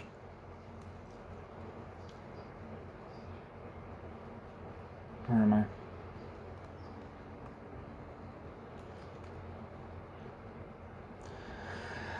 But since its awareness is, quote, not the awareness of an object opposed to it, but the self-awareness of the object itself, the act of gaining awareness brings about a revolutionary change in the form of the objectivity of its object, end quote. Lukács. The proletariat which awakens to self-awareness already changes that proletariat's being through this very act, and hence also the being of the whole of capitalist society which is supported by it. However, Lukács does not understand as merely limiting proletarian action to this act of gaining awareness, or as believing that it constitutes in itself all that it is necessary to accomplish. He simply sets out to show that here, in concrete historical terms, a subject-object of an overall whole is developed which is able to dissolve all rigid, objectified, fetishized objects of capitalist society into processes and trace them back to relationships between men or classes. As the self-awareness of the proletariat, which is a self-awareness of the, quote, commodity, end quote, and hence of capitalist society at its fundamental structure, implies a consciousness of the true reality of social existence and helps towards its realization.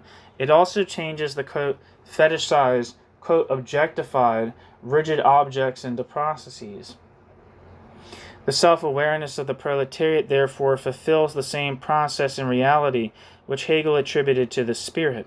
It leads to a breakthrough, to freedom, but whereas Hegel's speculative thought allows nature, quote, to return into nature's own, end quote, as spirit, and while Hegel thought that by resolving objects into awareness, Hegel had brought objects to a stage of adequate being, the abolition of the objectified objects by the proletariat, which has achieved self-awareness, implies the liberation of the real processes which were, quote, frozen and immobile in these objects. The achievement of self-awareness by the proletariat therefore results in a true process of historical movement.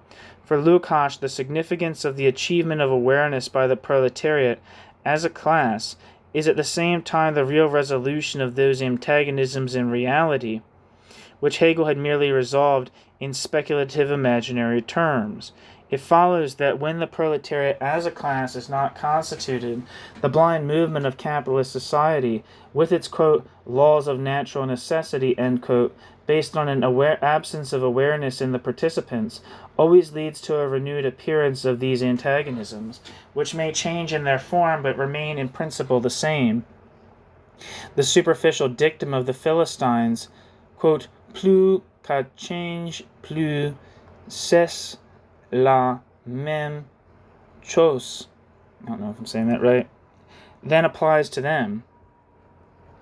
If the propitious historic moment is missed and the proletariat fails to develop as a class at the correct time, it must experience again as an object the antagonisms of capitalist society. The attempt which proves a failure, the, quote, objective possibility, end quote, of achieving awareness which has been lost, can be compared with the failed attempts which the Hegelian spirit of the world undertook with Oriental societies before finding a suitable, quote, agent, end quote, for its purposes for the first time in the Greek national spirit. This Hegelian interpretation of Marx as propounded by Lukács was enthusiastically welcomed by Revi in the review from which I have already quoted, but at one point Revi reveals that the interpretation is still not Hegelian enough.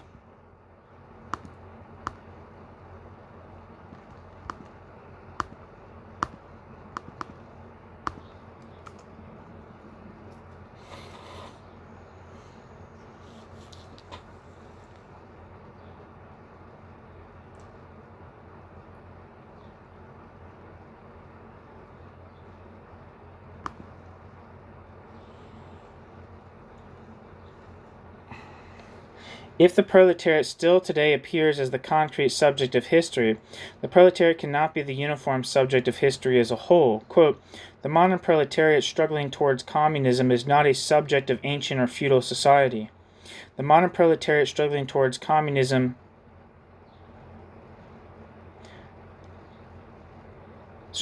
The modern proletariat struggling towards communism is not a subject of ancient or feudal society. It considers these epochs its own past, but it is not their object. But it is not their subject.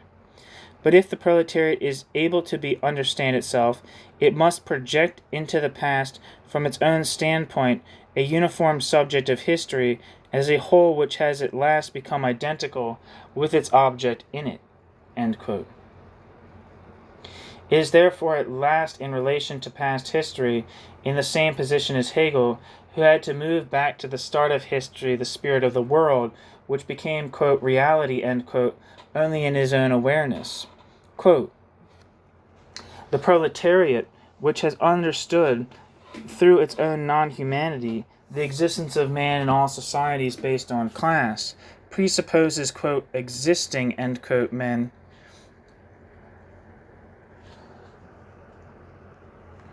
whose nature does not include domination by social laws of nature, which have a blind activity, and whose realization is the object of the historical process through the proletariat, and who must therefore be associated with the historical process as an inherent transcendental aspect of the latter, merely as a subject correlate.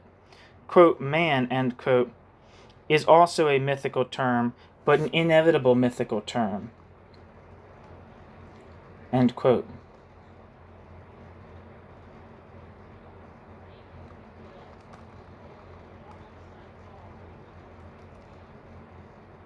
Lukács. Ernst Bloch has adopted a similar point.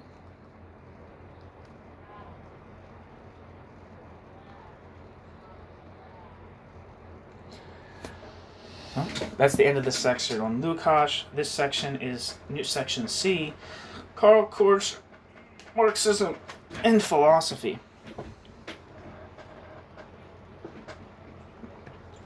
In the same year as Georg Lukács's History and Class Consciousness, a lengthy article by Karl Korsch appeared in Gutenberg's archive under the title Marxism and Philosophy and was later published in book form. My quotations are from the second edition of the book published in 1930. Korsch agrees in broad measure with Lukács's basic tenets. Korsch starts out from the well-known phenomenon that Hegel had scarcely any followers left among the bourgeois thinkers in the 1850s, apart from a few surviving Hegelians, such as Michelet.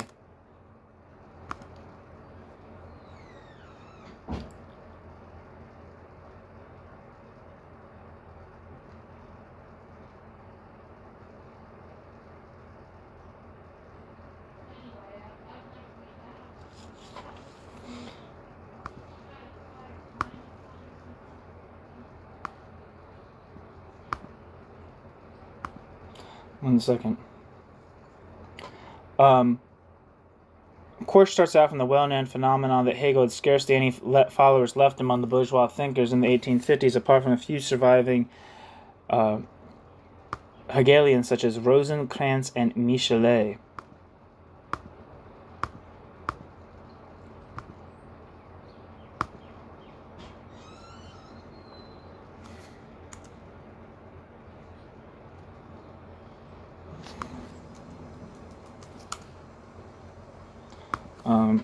Rosenkranz refers to Karl Rosenkranz, who lived from 1805 to 1879, who was a German philosopher and pedagogue.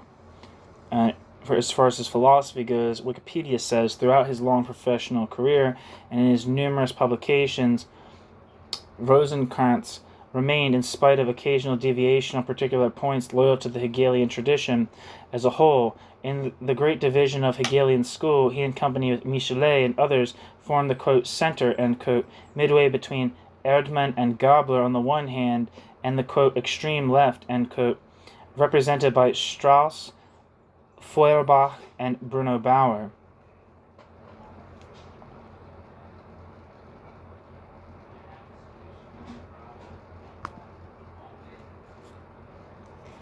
And Michelet refers to Karl Ludwig Michelet. I don't know, it says, I don't know, I'm assuming it's a French name. It was a German philosopher. Karl Ludwig Michelet was born and died in Berlin.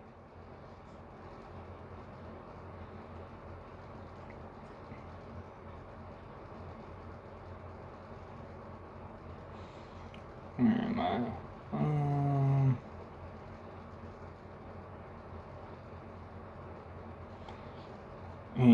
It just basically says that he's a defender of the Hegelian tradition. And there's a bunch of works that he completed that are all in German. So yeah, that's who Rosenkranz and Michelet are. Unlike the famous historian of philosophy, Überweg, however, this is back to the text. Unlike the famous historian of philosophy, Überweg, however, Korsch did not find the reason for this rejection of Hegel in a, quote, general state of weariness, end quote, or in the fact, quote, that people became tired of exaggerated idealism and demanded more substantial food for their minds, end quote, but rather in the shift in the center of the revolutionary movement away from the bourgeoisie and towards the proletariat.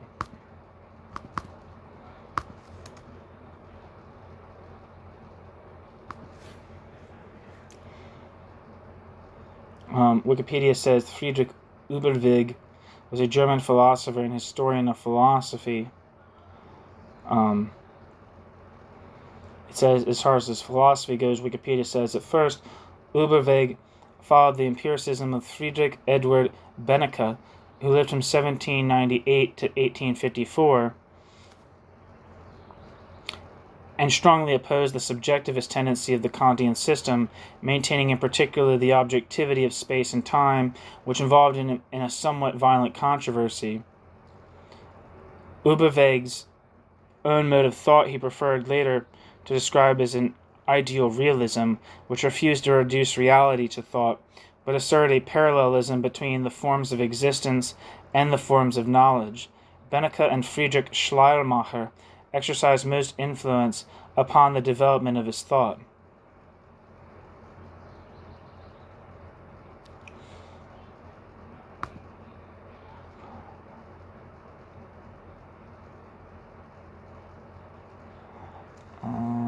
Back to the text.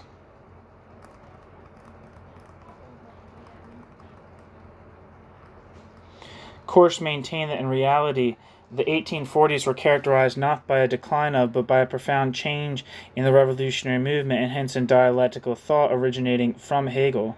For Korsch, the relationship between Marx and Hegel is the same as that between the bourgeois and proletarian revolutionary movements. Korsch states, quote, "We understand that the Marxist system, a theoretical expression of the revolutionary movement of the proletarian class, must stand in the same relationship in terms of the history of ideas, ideologically, to the system of German idealistic philosophy, the theoretical expression of the revolutionary movement of the bourgeois class. As the revolutionary class movement of the proletariat stands to the revolutionary bourgeois movement in the areas of social and political practice. It is one and the same process of historical development in which, on the one hand, an independent proletarian class movement arises from the revolutionary movement of the tiers état, while on the other hand, the bourgeois ideal philosophy contrasts with the new materialistic theory of Marxism, In Hegelian Marxist terms, this means that the appearance of Marxist theory is only the other side of a coin to the appearance of the real proletarian class movement. Both sides together form the concrete totality of the historical process." End quote. Korsch does not, therefore, assert a dependence of the Marxist theory, but he sees a direct relationship of the process of growing independence of the proletarian theory with the process of separation of the proletarian movement from the bourgeois liberal movement which it originally followed. This growth to independence and the replacement of the bourgeois revolutionary by the proletarian revolutionary movement is expressed very clearly in the formulations used by the young Marx when, for example, Marx states that the bourgeois emancipation of abstract political man, the citizen of the state, will be surpassed by the emancipation of concrete man in the proletarian revolution. As was the case with the theory, Marx was also concerned in political practice with concretizing the objectives set by the bourgeoisie, as expressed, for example, in the catchwords of the French Revolution, and achieving these objectives beyond their necessarily abstract and formal pseudo-realization in the bourgeois liberal state.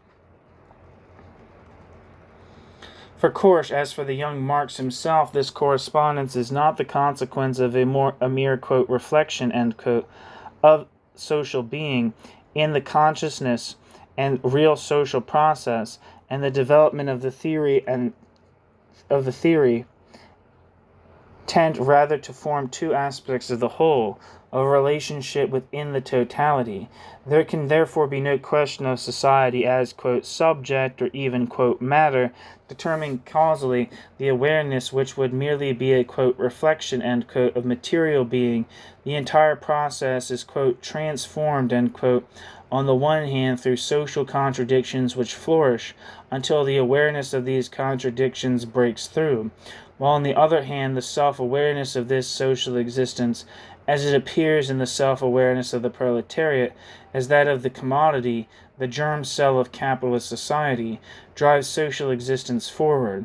The expressions, quote, existence and, quote, awareness have the unfortunate attribute of appearing to designate fixed entities, which in reality they are parts processes.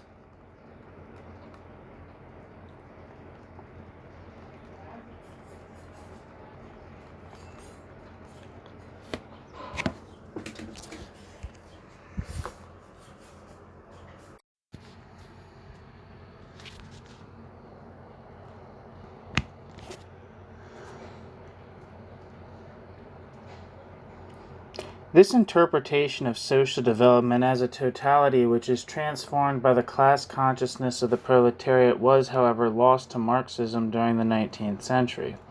As the prospects of a proletarian revolution faded away, so the theory became undialectical and evolutionary on the practical level. The uniform theory was broken up into disjectia membra.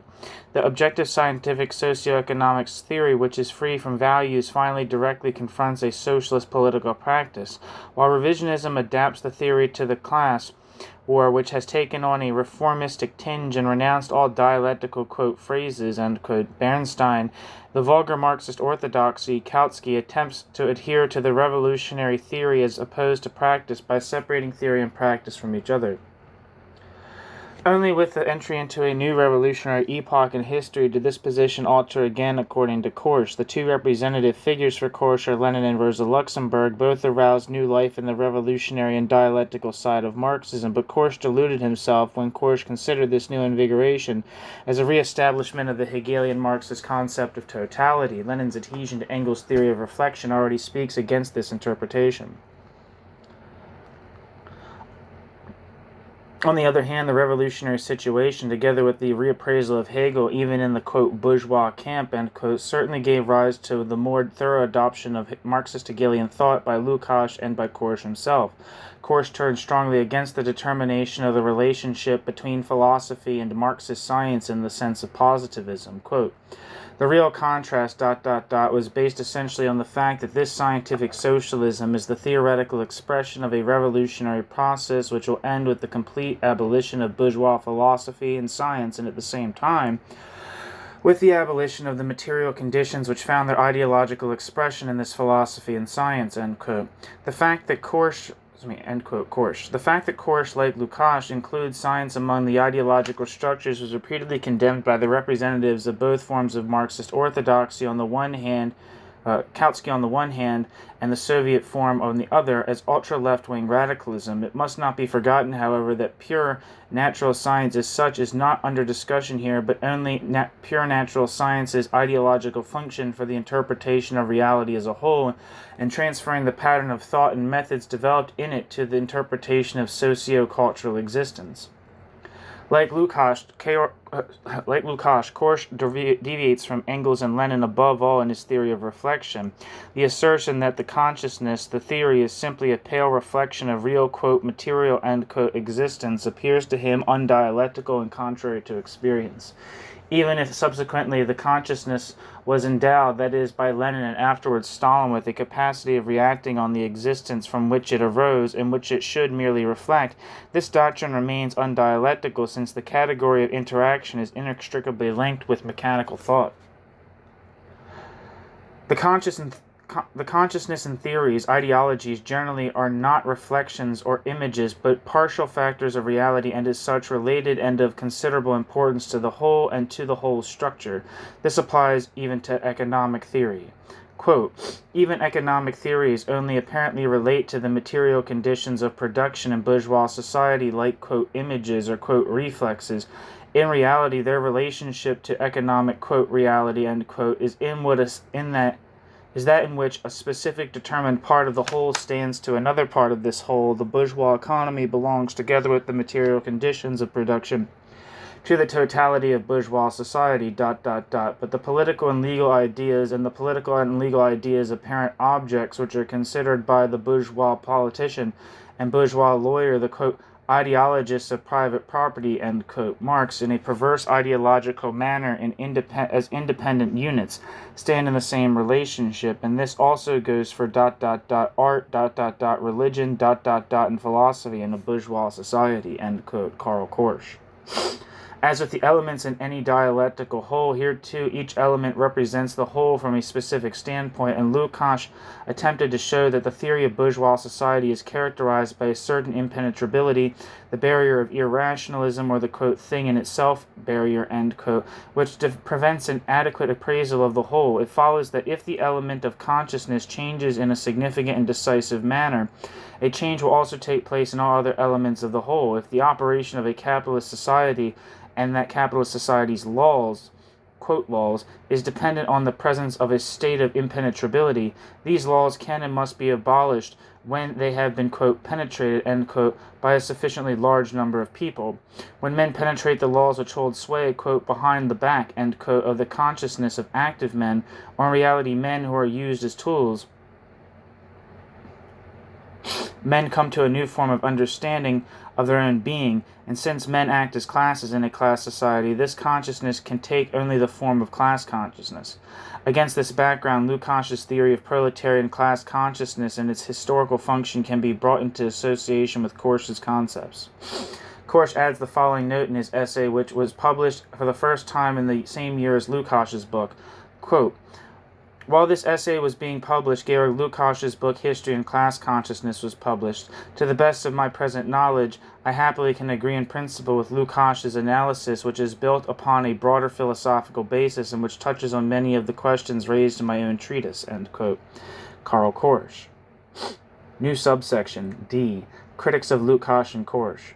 The, quote, official, end quote, party theoreticians of West and East directed their criticism equally against both thinkers. One of the tasks which I have set myself in this book is to investigate the causes for this aversion, which still exists today. The philosophically significant interpretation of Marx propounded by Lukács and Korsch was greeted with considerable respect in intellectual circles and determined the level of the discussion for a long time, but the representatives of the two forms of Marxist orthodoxy, the Leninist and the Kautskyite, rejected Lukács and Korsch's interpretation out of hand. Korsch already drew attention to this strange duality in the second edition of Korsch's book and traced this strange duality back to the absence of genuine dialectical thought in the orthodox camps. Behind the rejection of this genuinely dialectical interpretation, there is an unconscious rejection of a form of thought which aims essentially at interpreting meaning and understanding the processes involved. Admittedly, this form of thought could be transformed into action through penetration into the collective consciousness, but it is not of a nature to serve as, quote, Herrschaftswissen, knowledge, which gives manipulative power in the way of natural scientific technical thought. Karl Kautsky in Die Gesellschaft, Volume 1, June 1924, objects that Korsch has based his work, quote, on primitive Marxism, that is, on the early works which Marx and Engels wrote before the age of 30 and up to the 1848 revolution and its sequel to 1849 and its sequels in 1849 and 1850, end quote. Kautsky. Instead of I missed a footnote. Instead of on the, quote, mature, end quote, Marxism of the second half of the century. I don't know what this footnote is to, but there's a footnote that I missed. In the second edition of his book, Korsch declares that he was not entirely clear, quote, about the extent of the differences of opinion existing not only on points of detail between Lukács and myself, in addition to the many common points in our theoretical trends, end quote, Korsch, but that, quote, in important matters, in the critical attitude to the old and new, the social democratic and communist Marxist orthodoxy, Lukács still stood objectively on the same, Korsch still stood objectively on the same front as Lukács, end quote. Korsch. End footnote. Back to the text. The young Marx is condemned as excessively revolutionary. The dividing line which Kautsky draws here between the young Marx, who was still infected with Hegelianism, and the mature, quote, genuine Marxist Marx, end quote, later played an important role in the Leninist-Stalinist camp, above all after the publication of Marx's early work, Political Economy and Philosophy, which was still unknown in 1924. I don't know if that's the same. Is it the same thing as the economic and philosophic manuscripts? I don't know. It is highly significant that this work, which is central for the entire modern discussion of Marx, was omitted from the first volume of the new Soviet and East German edition of the works of Marx and Engels. Footnote.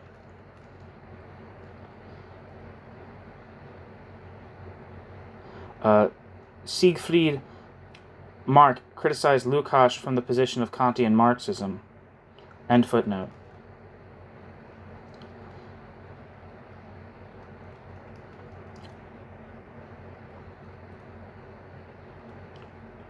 In the organ of the Comintern, Internationale Presse Correspondence, Volume 5, Number 34, Special Issue of 12/3/1925, there is an authoritarian condemnation by Jan Sten, who himself belonged to De Boeren's group, which was later also condemned, who turns with even greater violence from Lukács and Korsch.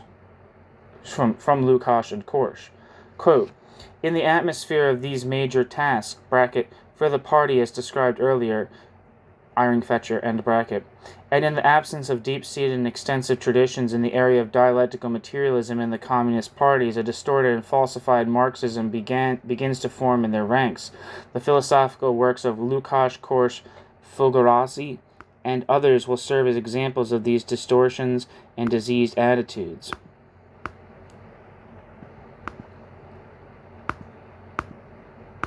One second.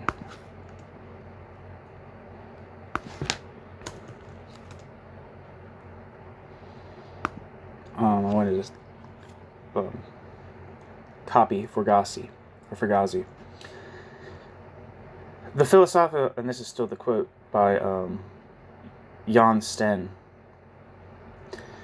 The philosophical structures of Lukács are undoubtedly rooted in a specific period in the development of the communist parties. This philosophy, which represents an idealistic distortion of dialectical materialism, Marxist philosophy, and in very many respects falls back on old Hegelian idealism, reveals in certain of its theses a direct relationship with the left-wing childhood diseases with which political practice is fraught. The process of development of self-consciousness in the working class begins with Lukács and is derived from the objective laws of historical development. The same false notion of the interrelationship between economy and ideology ... is found in the dialectical deviation of Lukács when he explains the history of the development of the working class. The article which Lukács published in 1921 in the theoretical organ of the German Communist Party, Die Internationale, on the theme of, quote, spontaneity of the masses and party activity, end quote, reveals with absolute clarity the relationship between Lukács' philosophy and the subjectivist trend, that is the left-wing childhood disease in politics, ... We see how the false political deviation is reflected in philosophical terms. End quote. Jan Sten.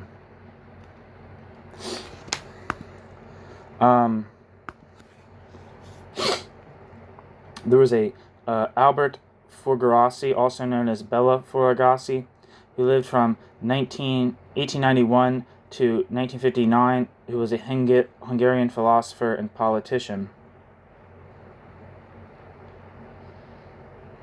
It says Fogarasi was born as Bela Fried on the 25th of July, 1891 in Budapest and studied in Budapest and Heidelberg. In 1910, he translated Henri Bergson's Introduction à la Métaphysique into Hungarian. He was a member of the so-called Sunday Circle around Bela Balázs and Grigory Lukács, Georgy Lukács, I guess is how you say that, I don't know. With Karl Mannheim, Arnold Hauser, and Erwin Szabo. Fogarasi was also involved in the Budapest Free School of Humanities founded by Lukács. A December 1915 lecture on historical materialism to the Hungarian Philosophical Society criticized economic determinism. Fogarasi's March 1918 lecture to a joint meeting of the Sunday Circle and the Sociological Society, conservative and progressive idealism opposed positivism and associated radical politics with philosophical idealism. In December 1918, Fogarasi, was I saying it wrong? I don't know. Fogarasi joined the Hungarian Communist Party and was appointed as editor of Feres Újság, the Red Journal.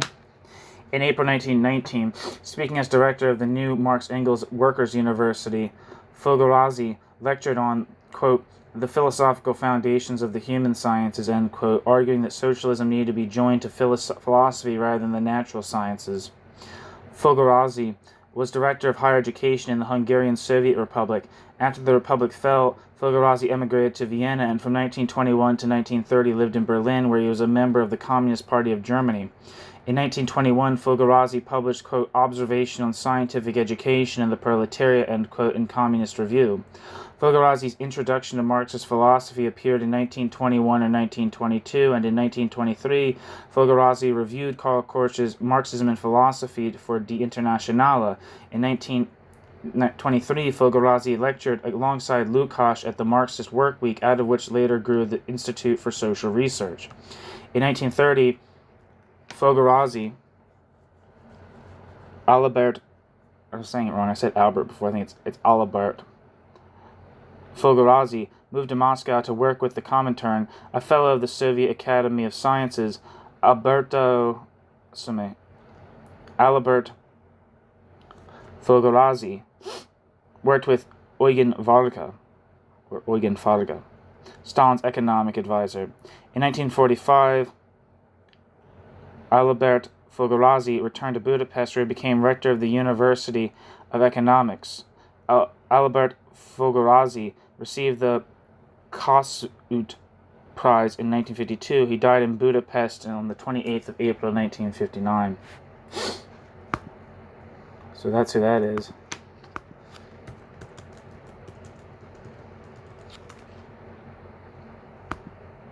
Wikipedia says Jan Sten, who lived from 1899 to June 1937, mid-30s, not a good start, was a communist, not a promising sign, was a Soviet communist functionary and specialist in Marxist philosophy.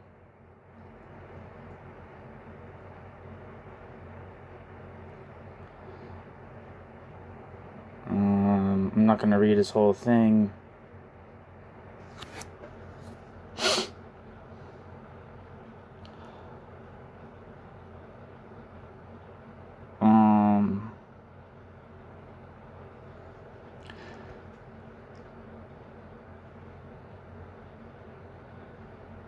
It says that he was Stalin's tutor at one point.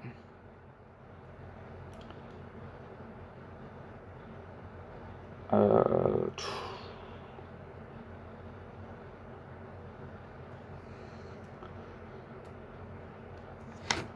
says from 1928 to 1930, Jan Sten was deputy director of the Marx-Engels Institute. And I'll read the section on opposition execution. It can be assumed that Jan Sten privately sided with Nikolai Bukharin in his opposition to the campaign to force the Soviet Union's rural population onto collective farms. Although Jan Sten did not express his opposition openly, Jan Sten was dismissed from his post in 1930. Jan Sten then joined the conspiratorial group led by Martmayan Ryutin, who applied to remove Stalin from office and was openly calling for the, quote, liquidation of Stalin and his clique, end quote. He was also a member of a secret oppositional group which included Sergei Sirstov and Vissarion Laminadze. This group later joined a larger oppositional bloc, which was dissolved in early 1933. Jan Sten was arrested in October 1932, held for 2 months in Butyrka prison, then deported to Akmolinsk in Kazakhstan. He was permitted to return to Moscow in 1934 after making an admission of error and was employed on the Great Soviet Encyclopedia. Jan Sten was arrested on the 3rd of August 1936, and during the first of the Moscow show trials of 1920, the lead defendant, Grigory Zinoviev, named Jan Sten as one of the conspirators who had been plotting against Stalin. Jan Sten was shot on the 20th of June 1937.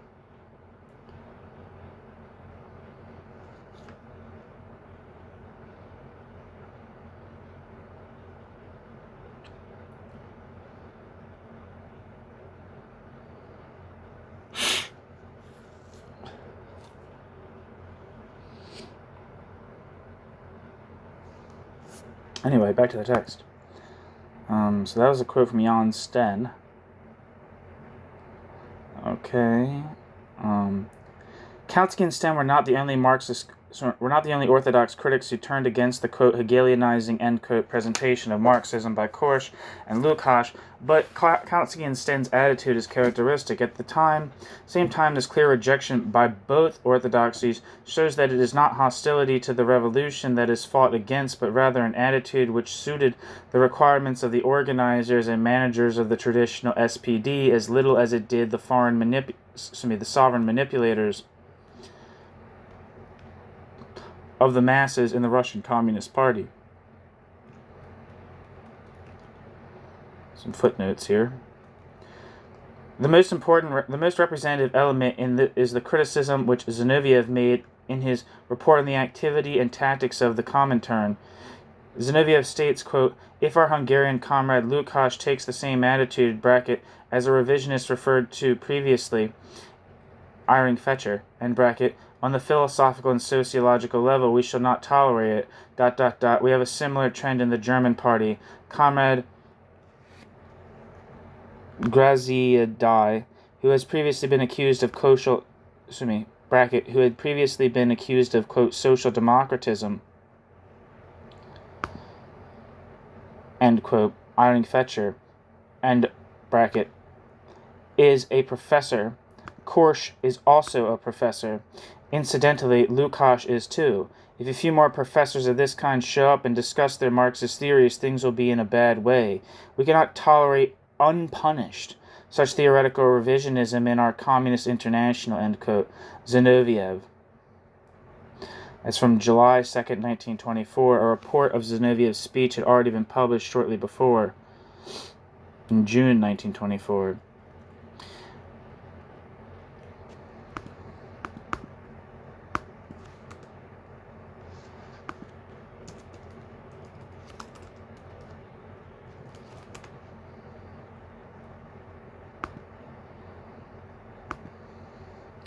That Deborin's, quote, Menshevizing idealism, end quote, has nothing in common with Lukács and Korsch's interpretation of Marx is already apparent from the fact that Deborin violently criticized Lukács in the periodical Arbeiter Literatur.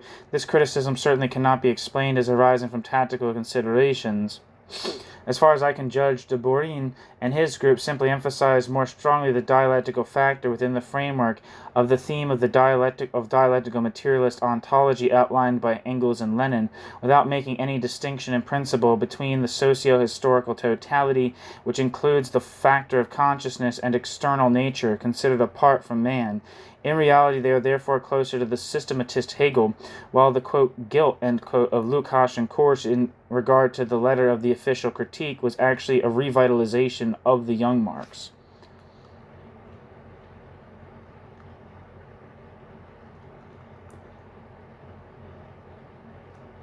End footnote.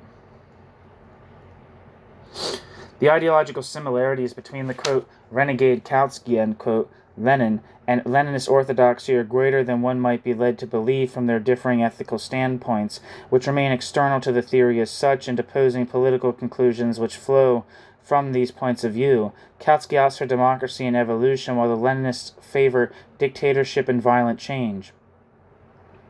Later, Stalin adopts even, quote, revolution from above, end quote, but in the last resort, the Weltanschauung of the two parties is not so very different. The smaller the philosophical contrast, in fact, the more emphatically they tend to be maintained. They tend to be mentioned. Okay, the end. Next section of this chapter is titled, which is section 3, the relationship between Marx and Hegel from the Stalinist viewpoint and the heterodoxy of Lukács and Bloch. All right, thanks for listening.